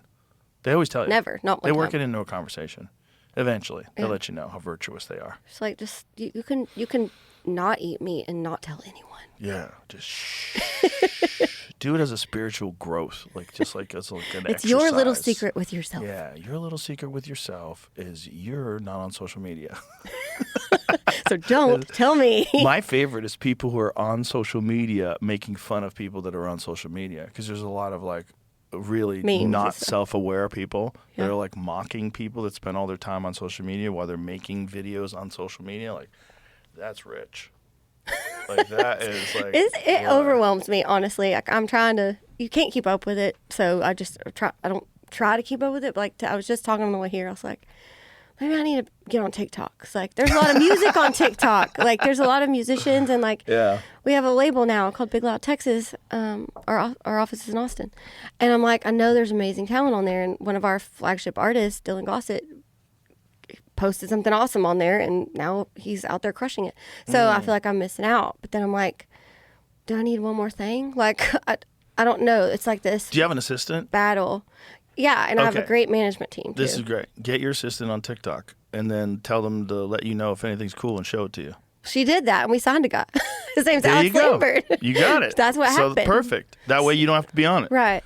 So you could avoid it, and she'll be a net that catches all the good fish. Cameron, it's all you, girl. Yeah, it's all you, girl. So like she'll catch the good fish. Yeah. You don't have to go by the river. Yeah. Just stay off that TikTok river. I needed that talk today because we just had that talk on the plane on the way here today. Because it's a raging I'm river scared. of stuff. Yeah, you should be scared. I'm like, I'm already like, ooh, everything's just a lot of information all the time. I know. For me, it's like a show of force when I leave my phone on the nightstand when I go to the bathroom. It's like, I'm going to take a shit without my phone. Do you tell everybody? Nope. See, Just good. told you. See, good. Just told you. See, you're not Told one the of world. those. You're not like, I'm on a social media No. break. No. My wife has like an app on her phone that shows like how long she's been without social media. Like, and if you want to go on social media, you have to go into the app, enter a Ooh. password, and open everything up. I think that's so smart. Oh, yeah. And she showed me the other day, it was like 90 hours. I was like, that must feel so good. She's like, you feel different. You feel different. It's not good for you. Bad for everybody. No, but we need it. But for some things, Yeah. I get it. So, It's you know. great for artists. It's great to I know. promote your work. It's great for comedians to put clips up. It's great for musicians to put songs out there. It's great. It is great in I a know. lot of ways. I'm so happy it exists. Oh, me too. I was stapling my posters to a phone pole when I started. Like, Wow. like I did it old school. Like boots on the Wow. ground, walking up to the radio station, knocking on the door, saying, "Can I play a song?" Like, and now, Really? yes. Like, have you ever seen Loretta Lynn's life story? Have you ever seen Coal Miner's Daughter? Yes. Yeah. That, like me and my mom with the bologna sandwich in my mom's Ford Expedition, like driving around all over Texas, me going, I'm a singer-songwriter. Like, and now I'm like, dang, I'm jealous of the way that people can do it now because, Yeah, but I think you probably developed so much character doing it the way you did it. yeah, I'm thankful for that. But I'm also like, well, damn. These kids, they just post something and like 100 million people see it in a night. Like, what's happening? Well, the problem with that is like sometimes people get fame they're not really ready for yet. And I think 100%. doing what you did and going to bars and then eventually becoming famous after years and years of performing and promoting yourself and getting your chops on stage and really settling into yourself, that is so much better than being like a 20-year-old kid that like sits around and comes up with a song. Like, look at Oliver Anthony. All right, Oliver Anthony's a good friend of mine.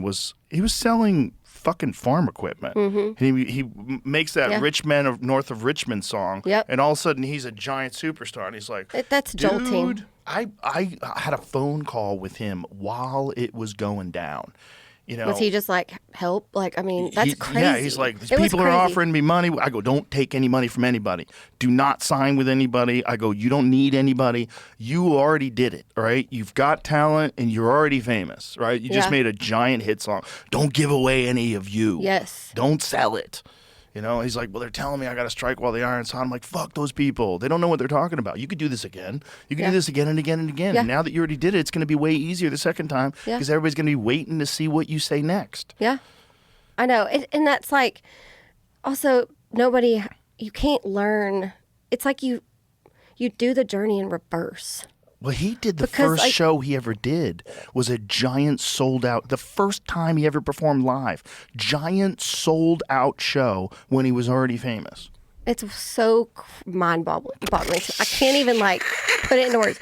Because I'm thinking like how you get your chops and how Yeah. you did it fight by fight. You did it stage by stage when during comedy. Like, it just happened so fast. And it's like, and then you still have to pay the dues, but it's just backwards. It's like, The thing is, though, he paid the dues as a regular blue collar human Yeah, being he did, for working. sure. And that's where he developed his character. Yeah. So that when it all came, he's like, oh my God, I just stepped into a magic story. right. Like he had a regular story. Right. And then all of a sudden the genie came along and abracadabra, the internet. And the internet just put that song out there and everyone's like, holy shit, this song's great. And all of a sudden he's hugely famous. But he had character But for someone from that's being a real person. 17. You know what I mean? Impossible, yeah. Yeah, it scares me. I'm just like, we still got to go do the work now. We Yeah. still got to start developing who you are now, even though the Yeah. world already knows who they think you are. You know? It's almost impossible if you start too young. Like we were Yeah. talking about that with Michael Jackson the other day, that like no one can teach you how to do that and no one survives that. Everybody who's famous when they're a little kid, they're all fucked up. No one It gets does. through. It comes with a really high cost. You can see it. Yeah. I always make the analogy that's like you're making cement, but you don't put the right ingredients in and you can't go back and remix it. Right. Like if you don't put enough water in or you don't put enough sand in, that cement sucks. It's always going to be fucked up. And that's what it's like when you're a kid and you get famous. Like you didn't allow that person to mix correctly. Right. I think that, like, that's why I'm glad I didn't go to college, but I got to have the learning times of just being 17, 18, 19, 20, like just learning life, like while playing music. But it Right. was just kind of in some dive bar somewhere. It wasn't in front of people. You know what I mean? Yeah. And you get to build your character. You get to figure out who you are. And that's why I think the down by the river and the TikTok river. That's why it's good. I've learned two things. I'm going to refer to it as down by the river and I need to go next door. The TikTok river. Yeah. It's a raging river too. That's a scary ass Yeah. river. That river never I know. stops. It never stops. Which we're thankful for it too, by the way. Like I found some great talent and learned some really cool recipes and get to talk about rescue dogs, you know? Yeah. So there's the good things about it. There's great things. It's basically a new element of human civilization that we have to contend with, that we've never figured out how to. There's no real like precedent on how to navigate this, especially Right. as a child. No children ever grew up with it before. Well, these are the first children that are growing up with it. Yeah. And no one can tell them how to do it right. We can Right. just observe what's going wrong with it. Yeah. And it's real sketchy. Yeah. It's real weird. And people say to me, like, do you let your kids on social media? I'm like, yes, because they have to be able to handle it and they have to know what it is. But also don't do it. My one of my daughters, my youngest, also has that same app on her phone. She never goes on social media anymore. How old is she?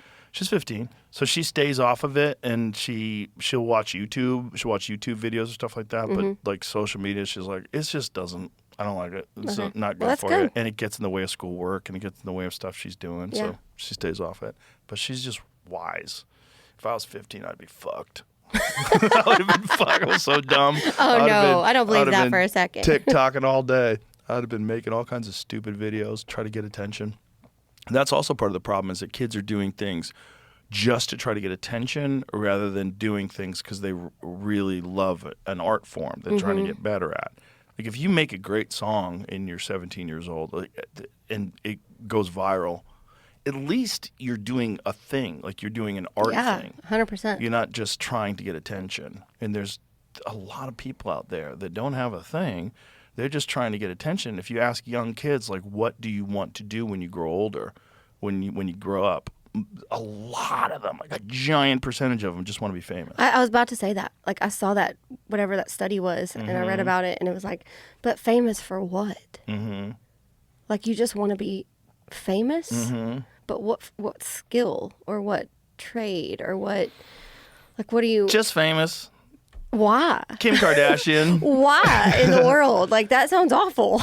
Well, you because know? they see cameras going off and people are staring at you, and that's an important person. You know, a lot of people just want to be an important person. They want to be a person with the nice stuff. Like, look at the nice house, and look at the nice cars, and look at the nice watch, and the nice this, and the... They just want to be an important person. And the society that they are growing up in shows them that all you have to do is be famous. Yeah. Like, Kim Kardashian is one of the most famous people alive. Mm-hmm. She doesn't do anything. It's not like a thing. Yeah. Like, where you could point to, oh, she's like the best. She's the best painter. She's the best singer. Nope, nothing. Zero things. Super famous, worth $1 billion. And then kids are like, that's what I want to do, especially if they're dumb. And unfortunately, a lot of people are dumb. And those people never thought they would ever be famous before, but now you can be dumb and famous. I mean, that's a statement. Yeah, dumb. You can be dumb and famous and not be good at anything. Like, maybe you can be dumb, but you're like the greatest baseball player of all time. That's great. And you're famous. But no, you're dumb and you're famous and you don't do anything. You're not good at a thing. And your thing is just... There's no fulfillment in that. Right? I know, like, right? There Yeah. can't be. There's not.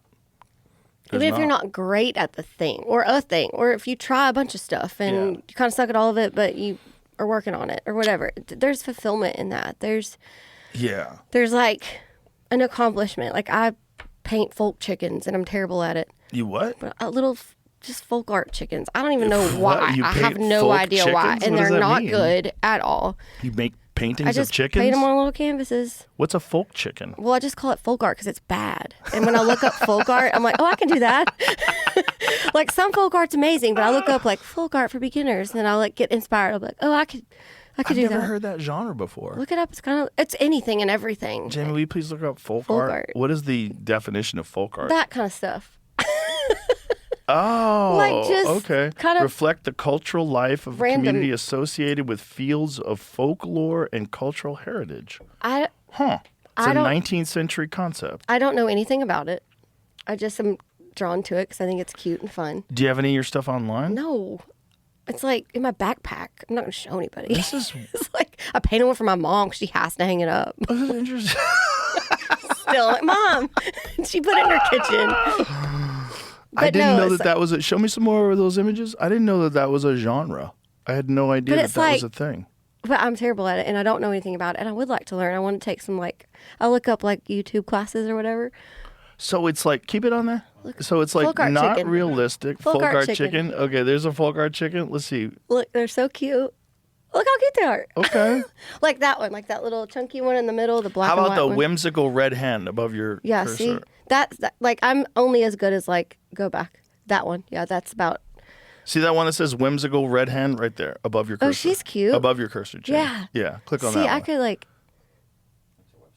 Oh, but that but one. you, like... And I'll go to, like, YouTubes of teaching me. All that to say, I'm trying something. Well, I think it's great you're doing different things. Boy, some of these chickens are terrible. How about that one? Hey, it's art.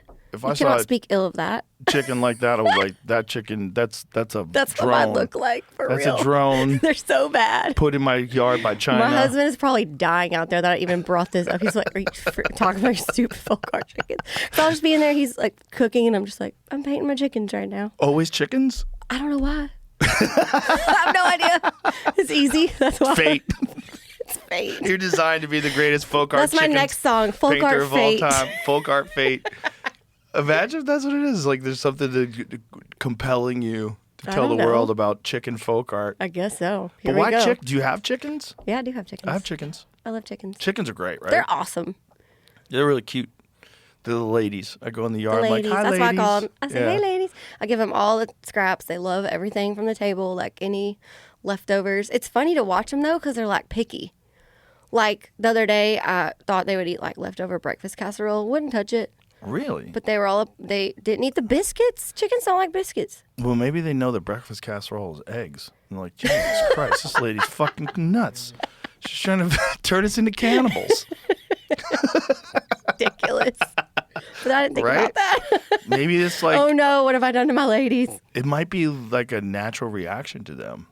I'll tell you what they go crazy for is mice. Have you ever seen? What? Oh, yeah. Yeah. So this is how I found out. I used to have a house in California that my wife, she changed our back fence. It was a wrought iron fence, and she changed it to glass. And when she did, she signed a death warrant for a bunch of hawks.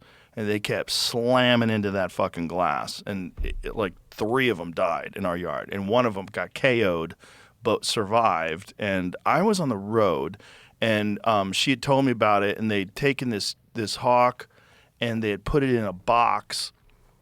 And when I got back, we got them what's called pinkies. And what pinkies are these little baby mice that they feed them to lizards and snakes. Like, that's what they're for. Like, when you go to the pet store, they sell you these things. They're not weaned from their mother, and you feed them to snakes. I know, it's dark. So they bought a bunch of them and fed this hawk these little baby mice, and it ate all of them except one. And my daughters were very young at the time. And they're like, we want to keep that mouse. We want to raise it. I'm like, honey, you can't. It's not going to live. Like, it's not weaned from its mother. It won't survive. I go, I'm just going to go see if the chickens will eat it. I put this thing down, and these chickens attacked like they were raptors from Jurassic Park. One chicken grabbed it, and they all chased her around. They were stealing it from her, world are you pulling saying? it out of her mouth. It is they are so ferocious. Like, you've never seen anything like a chicken with a mouse. I've never heard this in my life. I'm gonna show you a video. And this video, do I wanna there's see a bunch it? of videos of cats with mice. so this is a mouse, and look at these chickens. My God. They just kill this mouse. And look, they all attack each other, trying to steal the mouse away from the one chicken who Did they has it. eat it? Oh, they eat it quick. Yeah, they devour it. So there's another mouse in there that they don't know about yet. So see, there's one with a cat. So the cat is playing with the mouse. Like, cats don't kill it, or they want to play. And this chicken just runs over and snatches it from the cat. Like, fuck I have you. never heard this in my life. So look, the cat has a mouse, and chicken's like, give me that bitch. They just go, look, it's got a mouse. And the cat's like, Jesus Christ, you guys are psychos. Well, who knew? Yeah, well, because they're dinosaurs. That's what they are. They're just dinosaurs that are really small that survived the impact of the asteroid. I also love dinosaurs, so maybe that's why chickens. it. I'm called Paint My Full Chicken. You just don't realize how ruthless they are. I've until you never see heard them. this in my life. This is blowing Yeah. my. I'm country as a Look at 'em. bumpkin, and like I've never heard this. They destroy mice. Yeah. Dang. Destroy them. They love them. They tear them apart. Well, I'm not gonna go Quick. do that, but I'm glad I know that now. Like nothing I've ever seen before. We also saw a mouse that got loose in the chicken coop once. We had a big chicken coop, and a mouse went in there, and I saw these chickens just tear that mouse Well, up. then my Like, you made breakfast a big casserole is mistake. not offensive to them. They're just they're eating their own babies. They're not. We don't have a rooster. Well, I know, but they don't know that. you're right. You know, they brood sometimes. I they know. think I they're just gonna let them have a sometimes, baby. and I'm like, Do you? I just like sometimes they look at me like, let me just sit on this. like okay, you can have it. That's your egg now. Yeah, but they pluck their feathers out. And I know, they it's get a lot. real. They get real. It makes you sad. It's like they want to be a mommy. They do. Yeah, and you don't let them. We had a rooster once, but he did not last. I do not enjoy having roosters. They're ruthless They're mean. little fuckers. Yeah, he attacked my wife, and They're- she's like, me "We're too. done." Mine Yeah. attacked me. I'm out on a rooster. Yeah, they're assholes. Yeah. But they're doing it because they're trying to protect their hens. Like, they don't know that you're okay. They just No. think this big fucking thing is moving around their hens, like this giant person. They're also thing. mean to the hens. Real They are. mean. They're mean. Brutal. Ripping Yeah. their feathers out. I'm like, I can't do it. Yeah, they're nasty. How many do y'all have, chickens? We have 15 or 16. Do y'all name now. them? Yes, I don't name them, but my The daughter girls? and my wife names them. But the rooster, we only let him got to maturity, and then we gave him to a friend. We're like, this motherfucker can't. No. I was gonna kill him. They're mean. Yeah, he attacked me. I went into I was like, you just gotta like show him who's boss. And he's like, no, You're I'll not the attack you boss. too, bitch. Yeah, exactly. He attacked me, and I was like, bitch, I I like will it. fucking kill you. And so to avoid killing him, I gave him away. Well, that's because I good. was totally ready to kill him. Yeah. Because when I'd go in there, he'd face off against Yes. me and just leap at me and Every claw at time. me. Mine attacked me too, and Dad dealt with it. I don't know what happened to him, but Dad dealt with it. Soup. Turn him into soup. Yeah. That's the thing about roosters too. I guess you can't like just outright eat them. They're really tough. So if you do kill them, you gotta like either slow cook them or turn them into soup. Well, we probably did. He didn't tell me. I had a landscaper back when I lived in L.A. who used to fight chickens, and he took me over his I place hate once. that. It was crazy. I hate it. Yeah, he had like 100 roosters. We have done some boxers. MuttNation has done. We don't just help dogs. We help all animals, but dogs are our focus. But like, we've helped break up some chicken rings. It's in the kind of past. crazy that it's still around. It's awful. It's always out. Like, we have a farm in Tennessee, and there's this whole farm, like, down the road, and they keep them in tiny cages. I just hate it. And every time we report them, they just pay the fine. You know what I mean? Mm-hmm.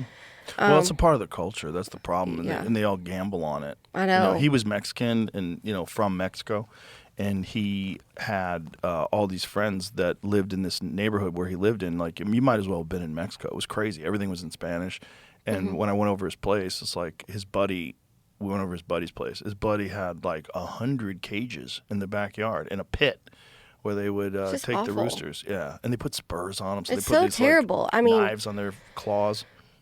We try to, like, we got to be part of, like, some of the, but when you confiscate like that many They euthanize mean, them. yeah, I mean, you can't Yeah. reintroduce them into the world. Like, Right. You know what I mean? They're taught to be mean. They're bred for that. Mm-hmm. Yeah, and they'll breed champion roosters from champion other roosters. Let's just Yeah. stick to our little backyard hens. How about that? Yeah, it's a weird thing because like their culture has been they fight them and then they take the loser and they cook them. Yeah. And he was making it seem like it was no big deal, and it was like to them it was their gambling recreation. Yeah. They would all gather around and guys would come from long distances to bring their chickens to fight. I hate it. Yeah. To me, it doesn't freak me out as much as dog fighting. Dog fighting drives me nuts. Because pit bulls are they're very dangerous because they have a very high prey drive and they often they confuse children with other animals. They don't. But as pets, they are the most loyal. They're the most loving, sweetest. kind. They love you to death. They love you so much, but there's so many bad ones and so many ones that are raised just to fight. And that part of our culture, that part of society, like the underground dog fighting part is like, how can you do that to a dog? Like, how can you do that to the best animals? Scum of the earth is what it is. I feel like I have some friends that are huge into pit bull rescue, and when they're either rehabilitated or just they get a bad rap period, right? Like say any metro shelter you go to, it's 90% pit bulls because people are afraid. Yeah. But they get such a bad reputation, but there are some amazing pitties that weren't ever in the fighting rings. They were Right. just overbred and, taken out of a confiscation of a hoarding situation or breaking up the fighting rings, and it's the mama dog that's just been having puppies. And I just wish people would at least open their minds and hearts to there are some amazing pitties out there or pitty mixes, There are, but they're also very dangerous. I get it. I know. They go are. around other dogs. They will fight those dogs to the death. I think That's the problem. they have to be vetted. It has to be a well-vetted shelter or adoption, But the problem is oftentimes you don't know their behavior until they're around other dogs. Yeah. Like I've had dogs that were great around people, and then Yep. I'd get them around any dog, and their hackles would go Yep. up, and they immediately wanted to fight. Yeah. And you're like, oh God. And then you're the asshole because your dog is like pulling on the leash, and you're like, I'm sorry, let me get him out of here. Right. I know. They're dangerous. They're dangerous in that regard because they really are bred to fight. And I think it takes a special household and owner too to really Yes. kind of handle a dog like that. 100%. Our best friends, Gwen, she's in my band, and her and her husband are longtime pit bull rescue family, and they just know how to deal with them, and they come around our dogs, they're fine, everything's fine, but it's definitely an alpha male they kind of show him who's boss right away, and Yeah. and they sort of understand the food chain of the house. You know what I mean? Yeah, there's dogs that are great dogs, but they just need a lot of attention. Like if you have a German Shepherd Yep. or a Belgian Malinois, you got to give those things something to Yeah, do. you got to know what kind of breed you're getting too. Yeah. Like, I feel like I always preach adopt, don't shop, but I still think you, within the adoption, like really need to go, I'm going to spend some time with this dog. I'm going to talk to its foster family. I'm going to foster it just to really understand what kind of breed you're getting. If you want like a lazy, cuddly thing, but still protect her, get a Pyrenees. You know what I mean? Like, Right. just know what Pyrenees are you're great. getting. Like, just understand, like, is my household ready? Because there's a lot of what breaks my heart the most is the like owner surrenders and the returns at the shelters. You know what I mean? It's like you didn't think through what you were Right. And then doing. the dog already thought it had a home, and now you bring him in. right, because you wanted a lazy dog and you got a cow dog and it needs to run. Like, Great Pyrenees are great because they're kind of a combination of like a lab and a protecting dog. Yes. They're a great little balance. yeah, Like I have a friend who has a Pyrenees, and it's like such a good dog. And he's like, "Listen, man, if coyotes come around here, this fucking dog, Oh, yeah. We're not- fucks them up." Yep. I go, "Really?" And he goes like, "Oh yeah, like you ain't never seen a change of personality like this dog when it sees a coyote." But then they're like laid up on the couch with their legs in the air. Sweetest. Just rub my belly. It's the best. They're like like I have a golden he's the best unless you're a squirrel, and then he's hell. Then He's a demon. Yep, He's a squirrel exactly. killer. But other than that, he's the sweetest boy. He's just so nice to Yeah. everybody. Everybody who comes over the house, like, "You're my best friend." Goldens are the best. They're so sweet. But I love them all. I love them all. We have a Chihuahua. Aw. I mean, you getting a Chihuahua, you know what you're getting. Mean as hell. And nervous. Oh my God, Scared of so the mean. world. She's 16 and blind, and she still tries to bite. She don't Oh know where my you are, but God. she's like, but I could get you. 16 is old. And blind as a bat. But Oh you know, my God. senior dog house over here. Have you had her since she was a baby? Yep. Wow. Adopted her from a shelter when she was like 8 weeks old. We got 2 seniors now, but Seniors. I was crazy dog lady when my husband met me, and I had 8 rescues. Like, it seems crazy now, but I have farm and land, and 3 were Pyrenees, 2 golden mixes, and then 3 little I don't know what's. And I've lost one every year for 6 years. And so after this, we have 2 seniors left, and my husband's like, my heart can't take this. Like, he never had dogs growing up. He loves dogs, but he was like, this is awful. Like, ever since we met, we've lost one because they're stair-step in age. And so I'm like, my heart needs a break a little bit. It's hard. Yeah. It's hard when they die. It's like, it's so hard. You're so close to them, and they only lived like to be Not 15 long or enough. 13, and then it's over. They're It's like put here to show us true love. I know.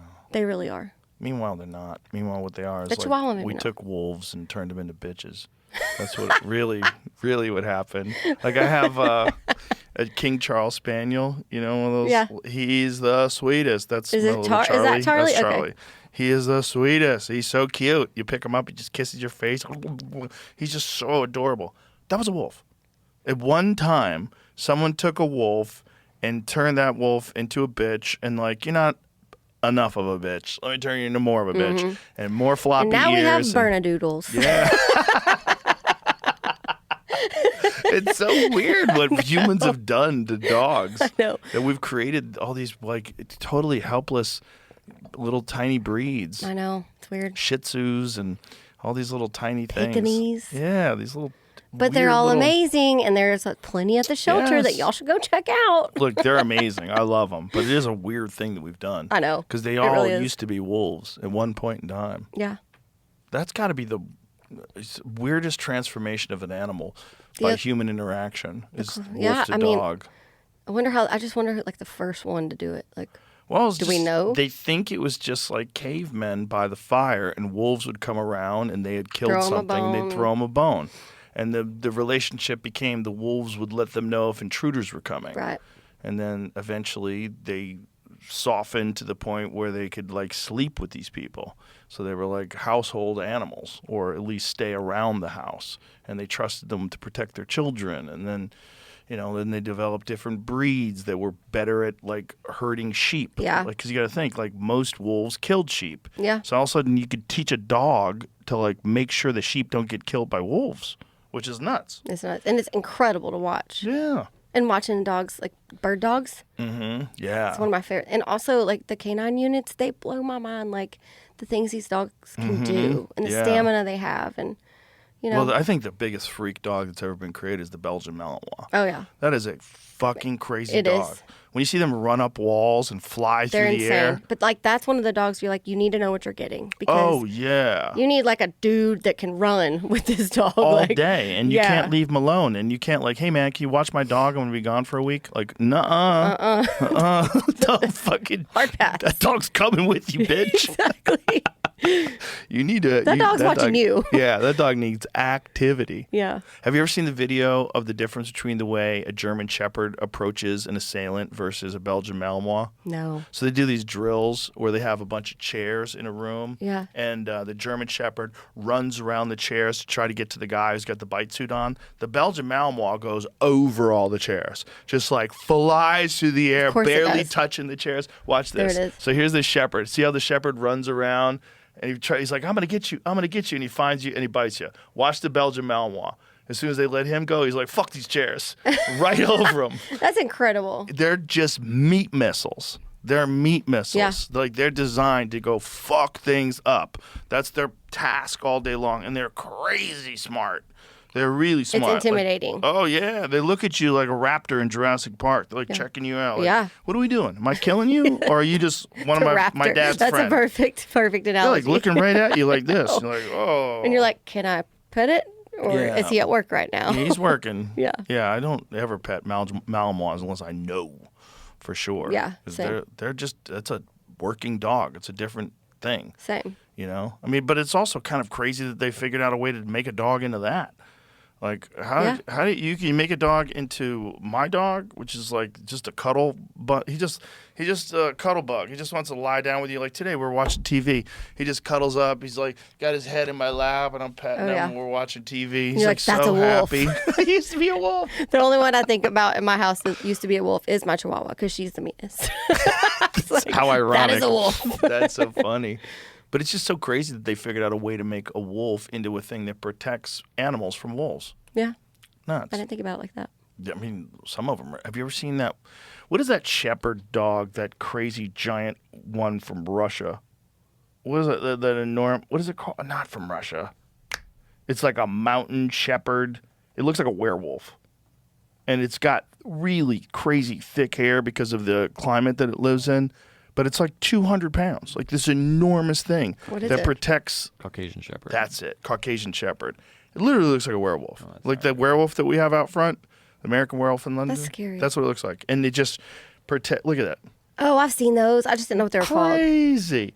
See if you can find one that's doing bite But work. look, that one looks sweet. Yeah, unless you break into the house.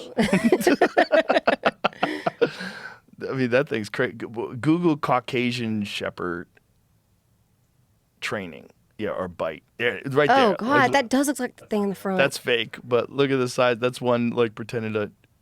So there's one that's doing bite work though in that other image. That's the word for them. It's like a word of charka. Like that is a big ass dog, and that's another dog that they use to protect against wolves. Look at the size of that sucker. I mean, that thing's- it's huge. So what are they doing here? Where are they? They're Russian? That looks like they're Dog, it's like a transporting it. Training YouTube channel. Oh, okay. They're training it Yeah. with a big bag of shitty dog food. That dog food that people buy. I know. That stuff's so terrible. You do farmer's dog. Uh-huh. Me too. Yeah. We started off with another company called Mave, which is great. It's frozen. But just the way he eats farmer's dog, the way they eat it, it must taste way better. And it's the same kind of thing. It's Yeah. real food. It's frozen. Yeah. You get it frozen, thaw it out, and feed it to him. Yep. Like when he's ready to eat, They he love like it. devours it. Yep. Devours it. I had Like, to start that with my senior dogs because they just had all kinds of things, and everybody had ailments and needed pills and everything else. And I was just like, all right, we're just going to do the expensive dog food. But I had 3 Pyrenees rescues, 2 golden mixes, and like 3 littler dogs. I'm like, this is like $700 a batch for all y'all to eat. Like, so I started making it for a while too. Like I would just make like ground turkey and vegetables. Oh, that's great. But I just couldn't keep up with it. So, I mean, farmer's dog's what we used to. Well, it's definitely way better than regular dog food because Yeah. way better. Anything that can sit on a shelf can't be good for you. No. It just can't. It's filled with preservatives, and that's not It's good like for us living on dogs. Cheetos, I feel like, Exactly. you know? Exactly. But You sometimes can. I want to eat them sometimes. Yeah. I love them, but Yeah. Like if you were stuck in a cabin for a week and you couldn't get out, and then there's an unlimited supply of Cheetos in the cabin, you're gonna live, right. but you're not gonna feel real good. No, you're not. People are always like, what's on your rider? I'm like, Cheetos and Tito's. It's kind of all I need. Is that it? That's your rider? Cheetos and Tito's? Yeah, Cheetos That's and Tito's. hilarious. That's hilarious. Some people have wacky What's on your riders. rider? Not much. I have like a cheese tray maybe, or Yeah, I have a meat tray. When I was drinking, it was we would definitely have like some whiskey on there, and maybe like a bottle of wine. But I don't drink anymore. Not Okay. that I. Yeah, this is like I wasn't an alcoholic, so it's not like I can't drink. Like I had a glass of wine with dinner the other night, but it's not. I don't drink anymore. Like I don't like I would go to my comedy club with my friends or we'd go on the road. I'd have a couple of glasses of this and a couple of glasses of that and a margarita at dinner, and then the next day I'd feel like shit. And it wasn't ever like I couldn't stop. It was just I did, and then one day I was like, I think I'm just gonna stop for a while and see how I feel. And I felt so much better. So much better because I was drinking like 2 or 3 nights a week, sometimes 4. Go out on a date with my wife. I have a couple of drinks. I go to the comedy club, have a couple of drinks. Maybe I have a drink or two with someone in the studio. yeah. It just, I mean, I feel like that's showbiz. I mean, it's just part of it. Like Yep. it's part of our culture, and like we have to bring the party too. That's the other thing. It's like, Yep. how am I supposed to bring the party if I'm not partying with you? Right. You know?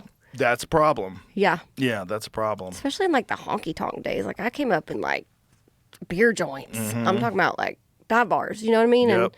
you just start getting in it with people, and then you're on your day off. You're like, oh, well, we're gonna have a nice date and have a drink. You know what I mean? It's kind of spirals. I know. But I love it. I love it I too. love red wine. Like it's my favorite thing. Yeah. I don't hate drinking. I just hate how I feel the next day. But like, I'm not, I'm not saying I'll never do it again.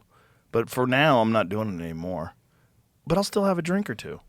Not even 2. Not even 2. A drink. this. Like, There's I didn't even have a full glass of wine the other night. I had like a half Yeah. a glass of wine. I'm like, we're good. But like, if somebody has a bottle of Buffalo Trace and we're sitting around talking shit, I want to have a couple of drinks. I Yeah. might. You're just giving yourself permission to be wherever you are. I'm just trying to be healthier. Yeah. Is what it is. And I recognize that, like, if I do all these healthy things for my body, I work out all the time, I eat so well, I take all these vitamins, like, why am I letting myself get poisoned 4 nights a week? That seems stupid. Especially with my lifestyle. It's like, it's better, like, even if I just limit it to 1 night a week, it's better. But really, it's better just not. Yeah. The reality is it's not good for you. Well, I know, but it's fun. It is fun. It is fun. Catching a buzz is fun. Some of my favorite podcasts we've ever done, like when we do Protect Our Parks, we get hammered. Yeah. They're fun. Yeah. I bet. Yeah. I mean, people aren't doing it because they're stupid. Right. There's a reason why they enjoy being drunk. Yeah. And have for thousands of years. Thousands of years. I mean, it's probably responsible for so many relationships starting in the first place, so many people meeting people, so many fun friendships. A lot of the memories too. It's like on the road after the shows. Like it's Yeah. when everybody's just really being themselves. Like It's also a culturally acceptable drug that most people know how to consume. I mean, they might do it wrong, or they might get too drunk, or DUI, or be an asshole, or it's possible, but it's enough of a normal thing that a good percentage of people know when they've had enough. Right. And they know the right dose. You know, you have a couple drinks, you're like, I'm good. Yeah. You know where you're at. Whereas any other drug that you're trying today is illegal. yeah. And any other drug, it's like, who knows what's going to happen? Right. Yeah.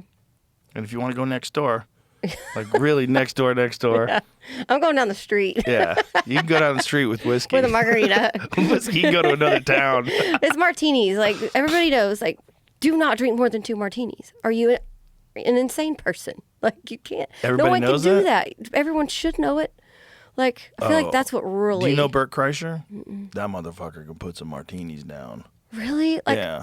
I'm like, 2's good. Like, that's straight up. Well, you're smart. Just straight. I mean, and then have your glass of wine, whatever you want. But like, past 2, when you see like, somebody sitting at a bar by themselves at like 3 o'clock in there, and then you're like, dang, that's their third martini. They're about to hit the deck, and they're fine. I'm like, something's gonna happen later. Something's gonna happen later. They probably do it all the time. Yeah. That's the thing. Here's your sign. Yeah. Yeah. It's supposedly better for you, right? Isn't it? Like, do you drink Tito's? Like a vodka martini is probably is a gin Tito's, martini the same? I don't know. I'm a Tito's and Topo gal. Tito's and Topo. They say that clear liquor is better for you, Yeah. right? Don't they say that? I don't know. We've made excuses for every single thing we want to do today. So. They say tequila Like, is the this best for nicotine's you. great for us. And Yeah, it's good this for the Tito's is brain. clear. It's awesome. It's supposedly better for you, isn't it? Is there a reason why clear liquor is like a real reason why clear There's liquor? less additives in it. There you go. Yeah. Less additives. That's it? I'm pretty sure. Yeah, I mean, even tequila's got. You got to find the good stuff. Right, but if you find the good, that's the other thing. I was reading this thing about how much tequila is fake, how much tequila Yeah. is not really made with agave. That's a lot. That's a lot. That's a lot. Yeah. Yeah, it's a And lot that'll of fake. hurt your ass. I mean, tequila will. Yeah, It's not forgiving if you abuse it. it's a certain kind of drunk too. Don't ask me how I know. Tequila is like a shootout with the cops drunk. Yeah, that's like I a shot high my speed. TD with my shotgun. Drunk. It's a high speed chase drunk. Yeah. Tequila is just like, ooh, we were drunk on tequila. Yikes. Like, you just picture yourself doing something definitely incorrect. Yeah.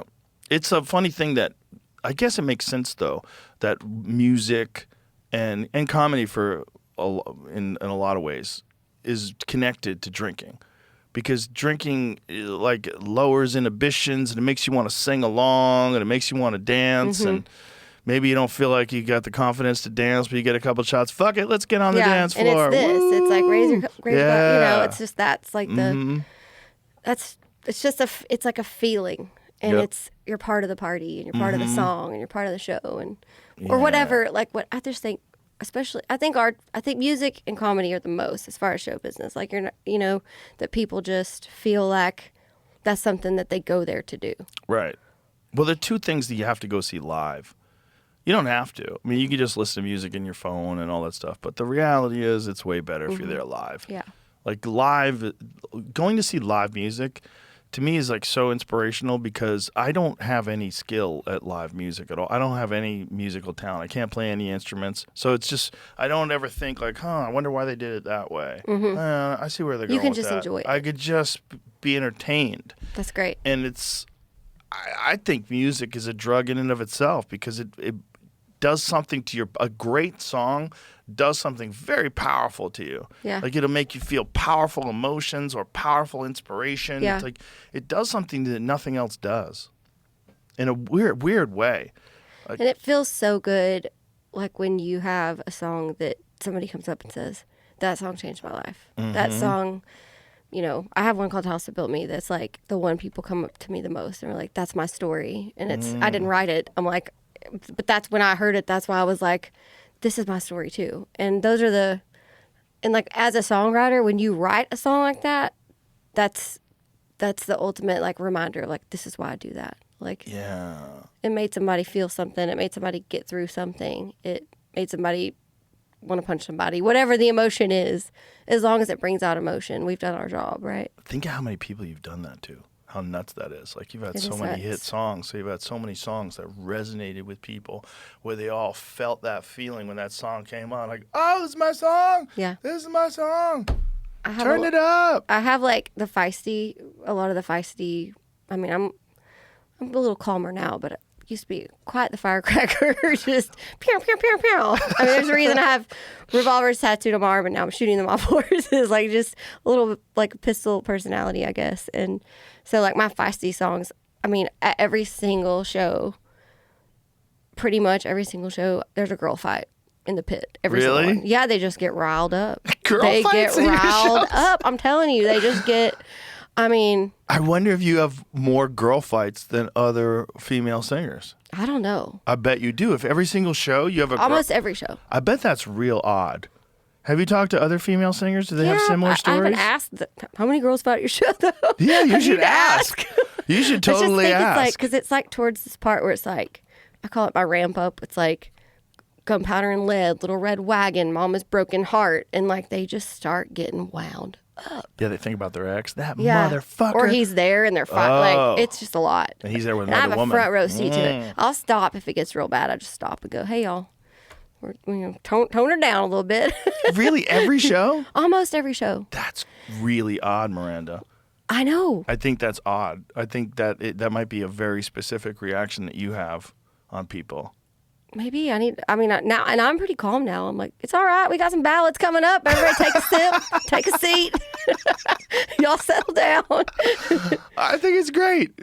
They're feeling something. Yeah. You know? Bringing out emotion. Yeah. That's my job. 100%. Yeah. I bet it's great at the gym, those songs. Yeah. I think about that bitch they punch at the Yeah. concert. That fucking bitch. When they're on that elliptical machine. I have a lot of those like, girl, you're my bitch. Like those kind of girls that are. Yeah. And I love it. I love that. Yeah. That's awesome. That's awesome. Yeah. You can't buy that. That's a weird No. feeling.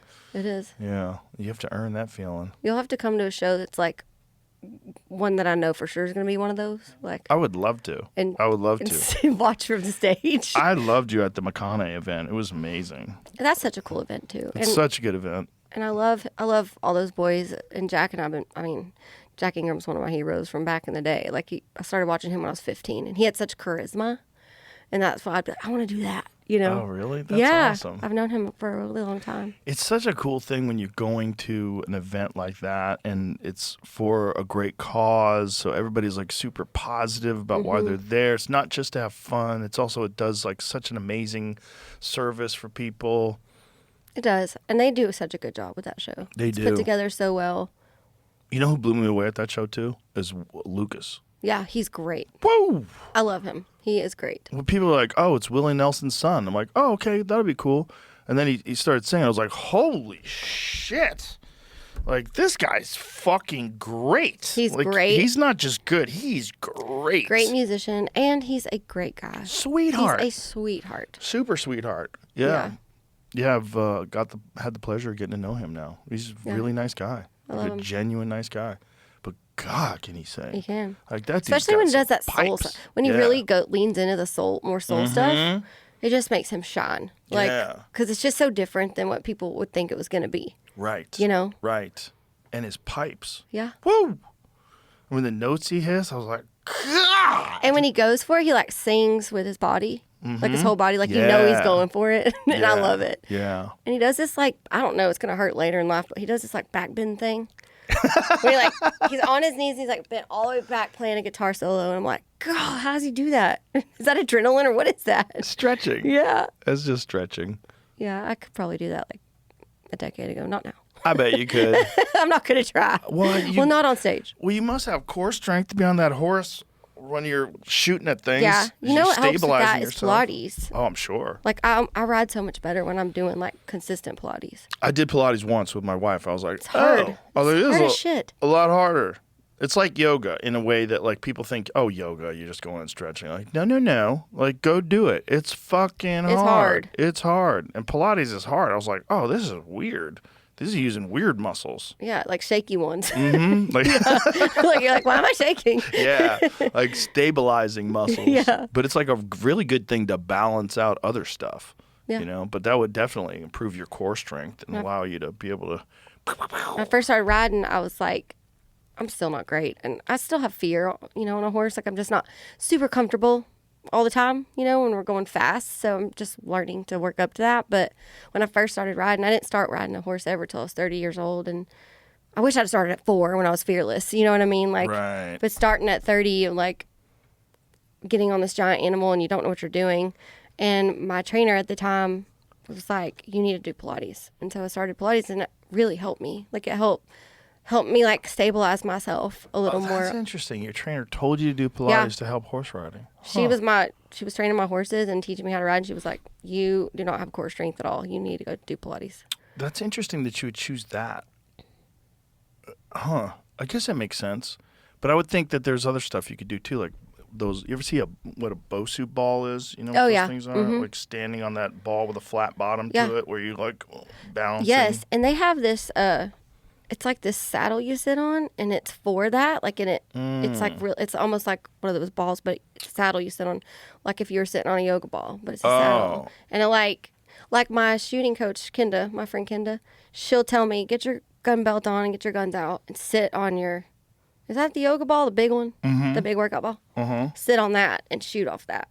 That makes sense. Like when you're doing your drills because you or got whatever. to stabilize. It's all just about stabilizing. Yeah. You know, I know a lot of people that sit at their desk on one of those. Yeah, which is smart. Just, I guess. I'm glad I don't have to sit at a desk. I don't think I'd do well. Well, I have to sit at this desk, but these chairs, they keep you upright. These are really good. Yeah, they're comfy. They're good. They make you sit correctly, or at least encourage you to sit correctly, rather than a. But when you started doing that, when you were 30, how long did it take before you started shooting guns off of? I just started that last year. Oh, okay. I mean, I just started last year. I showed Gypsy Vanners. They're like lazy draft horses, kind of. I got into those because I was 30 and like I can't afford to get hurt. Like I'm on the road all the time, so I wanted something safe to learn on. Have you fallen before? Oh yeah, fallen up 100 times. Really? But, yeah. I mean, I tried to do hunter jumper. I thought I wanted to be. I was like all excited. I'm like, I'm gonna be a cowgirl at 30 years old. I'm like, I'm gonna finally be a cowgirl. I want to barrel race. Well, then I learned I didn't want to barrel race.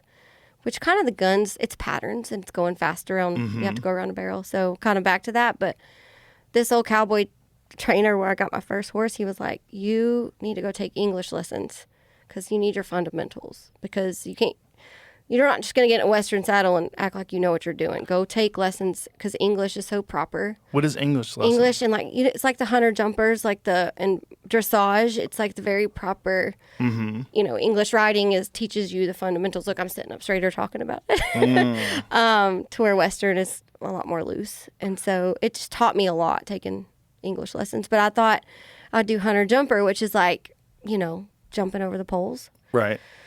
And that's where I really hit the ground a few times. Like Yeah, I wasn't imagine. ready for that. You know what I mean? So Yeah. it's been a cool journey. It's just, I mean, it's a lot to learn.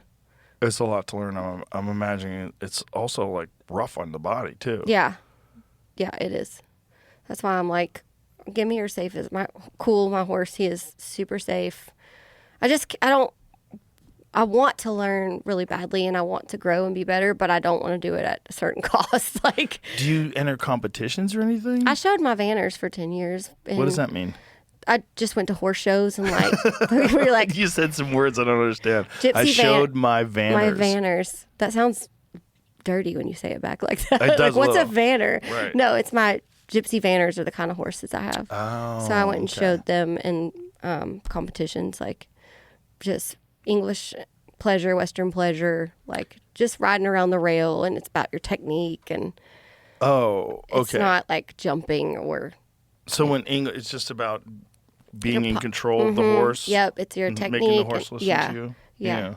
And then I got into the shooting, and I'm not going back. Are you gonna do competitions with the shooting? I did one last year, just to like get my first one out of the way. Yeah. And it was fun. It was a lot of. I mean, it's scary. It's scary as shit, honestly. But like, all these girls I ride with are so good. Like, they go 100 miles an hour. Like, I gotta show you Kenda. Like, she is. Is there a video of her? Yeah, she's amazing. What's her last name? Lansing. It's Lanseseng. Google it. I'm spelling it wrong. Jamie will find it. She's amazing, and they go so fast. And like, it's a timed event, right? Mm-hmm. So you're competing just against you, really, like how precise and how fast you can go on your horse. So you have like a green light, and then you go. Green like, light, you go. How do they start you off? You do. What do they say? They Like, what a do they flag. say? Oh, they drop a They flag, drop and a then flag, you go. And then you go. Oh. I didn't go that fast. I did mine in like 28 seconds. She does it in like 8 seconds. like Whoa, 7 same seconds. course? Yeah. Oh my It's God. insane. She's amazing. But that's why it's something to work towards. Like, How many times has she wiped out? oh, she's broke down as hell. She's broke down. She Yeah. has cowgirl broke down, but she's still going. She wiped out so bad last year and just gets right back on, keeps going, riding in a cast, like it's cowgirl way. Riding in a cast. Tough. That's They're tough. They're tough. Yeah, people are built different. They are. You got any videos? I just found it. Hold on. Here we go. I want to see this. She's awesome. Because I saw that you were doing that. And I was like, that's bananas. But it looks like fun. It is fun. Do they have one of those where they do bow and arrow? They have bow and arrow. There she is. Oh, here she goes. They have bow and arrows, Woo! rifles. The rifles are crazy. Imagine this lady running up to you on a ranch with a pistol in her hand. She is legit. That's crazy. She's one of my besties. Is there a high speed where they're not showing it? Here it goes. Oh, wow. That's crazy. Oh, man, this is awesome. She is a literal never misses. I'm talking Oh, about now ever. I get it. Okay, this looks like fun. There's 83 patterns. So the horse never runs the same pattern. Wait a minute.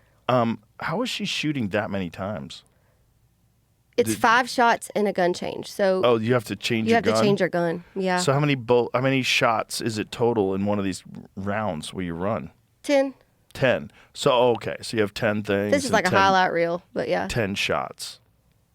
But yeah, so that's my bestie who's teaching me how to do it. That's awesome. Yeah. Well, that's how to learn. She's awesome. Learn from a psycho. Exactly. Completely insane. Like, you gotta have a serious screw loose to be good at that. Wow. Yeah. Oh my God. Look at this dude. Oh, this is her.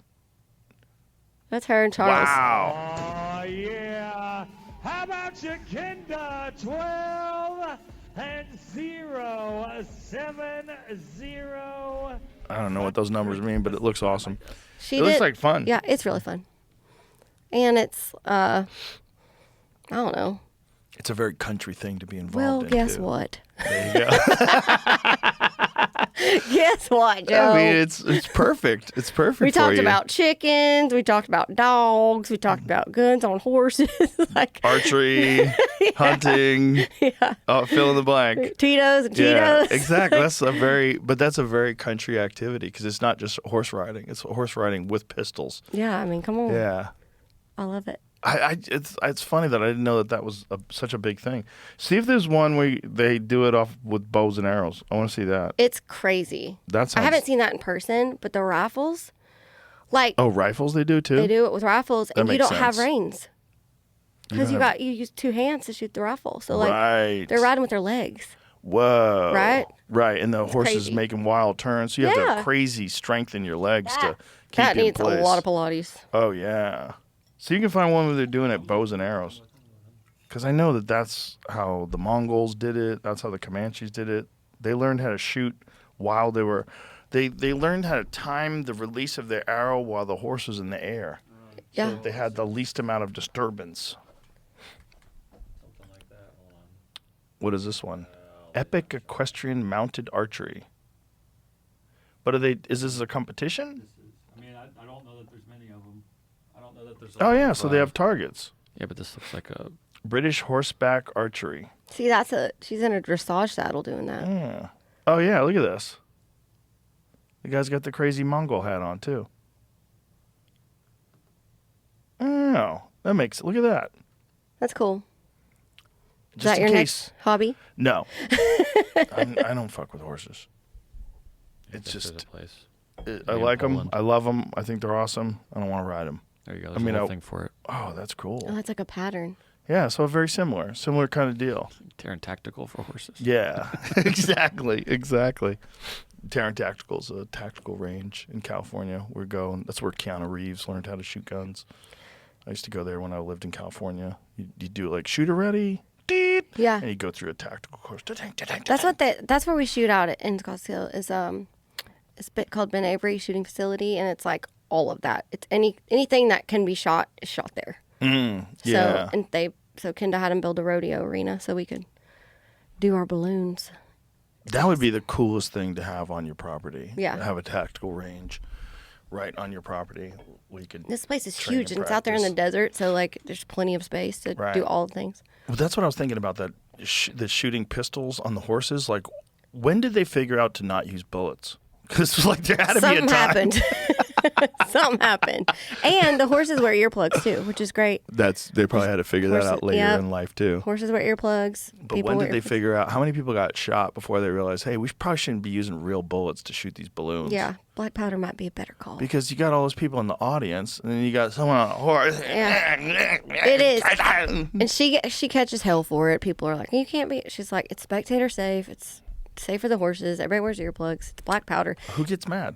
People, like, everybody wants to bitch about something. Right. You know.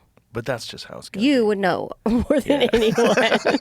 I don't need to tell you. Yeah, you can't make everybody happy. It's impossible. No, you can't. And you're always going to make someone mad. As long as you realize that, you'll be okay. Yeah. And as long as you stay offline. Yeah. Stay off that TikTok. Stay out of that river, that TikTok river. Yeah. A lot of people drown in that river. Yeah. Yeah. Anything else you want to talk about? Should we wrap this up? Yeah. I mean, we talked about every country thing you can talk about. We basically so. did. Listen, you're really fun to talk to. I really Thank enjoyed you it. for having me on here. My I really pleasure. appreciate it. And I love your music and I love your personality, so it was really cool to have you in here. Well, come And see us on the road. I would love Love to have you. When, are you ever in I'm Austin playing the San soon? Antonio Rodeo next year. When is that?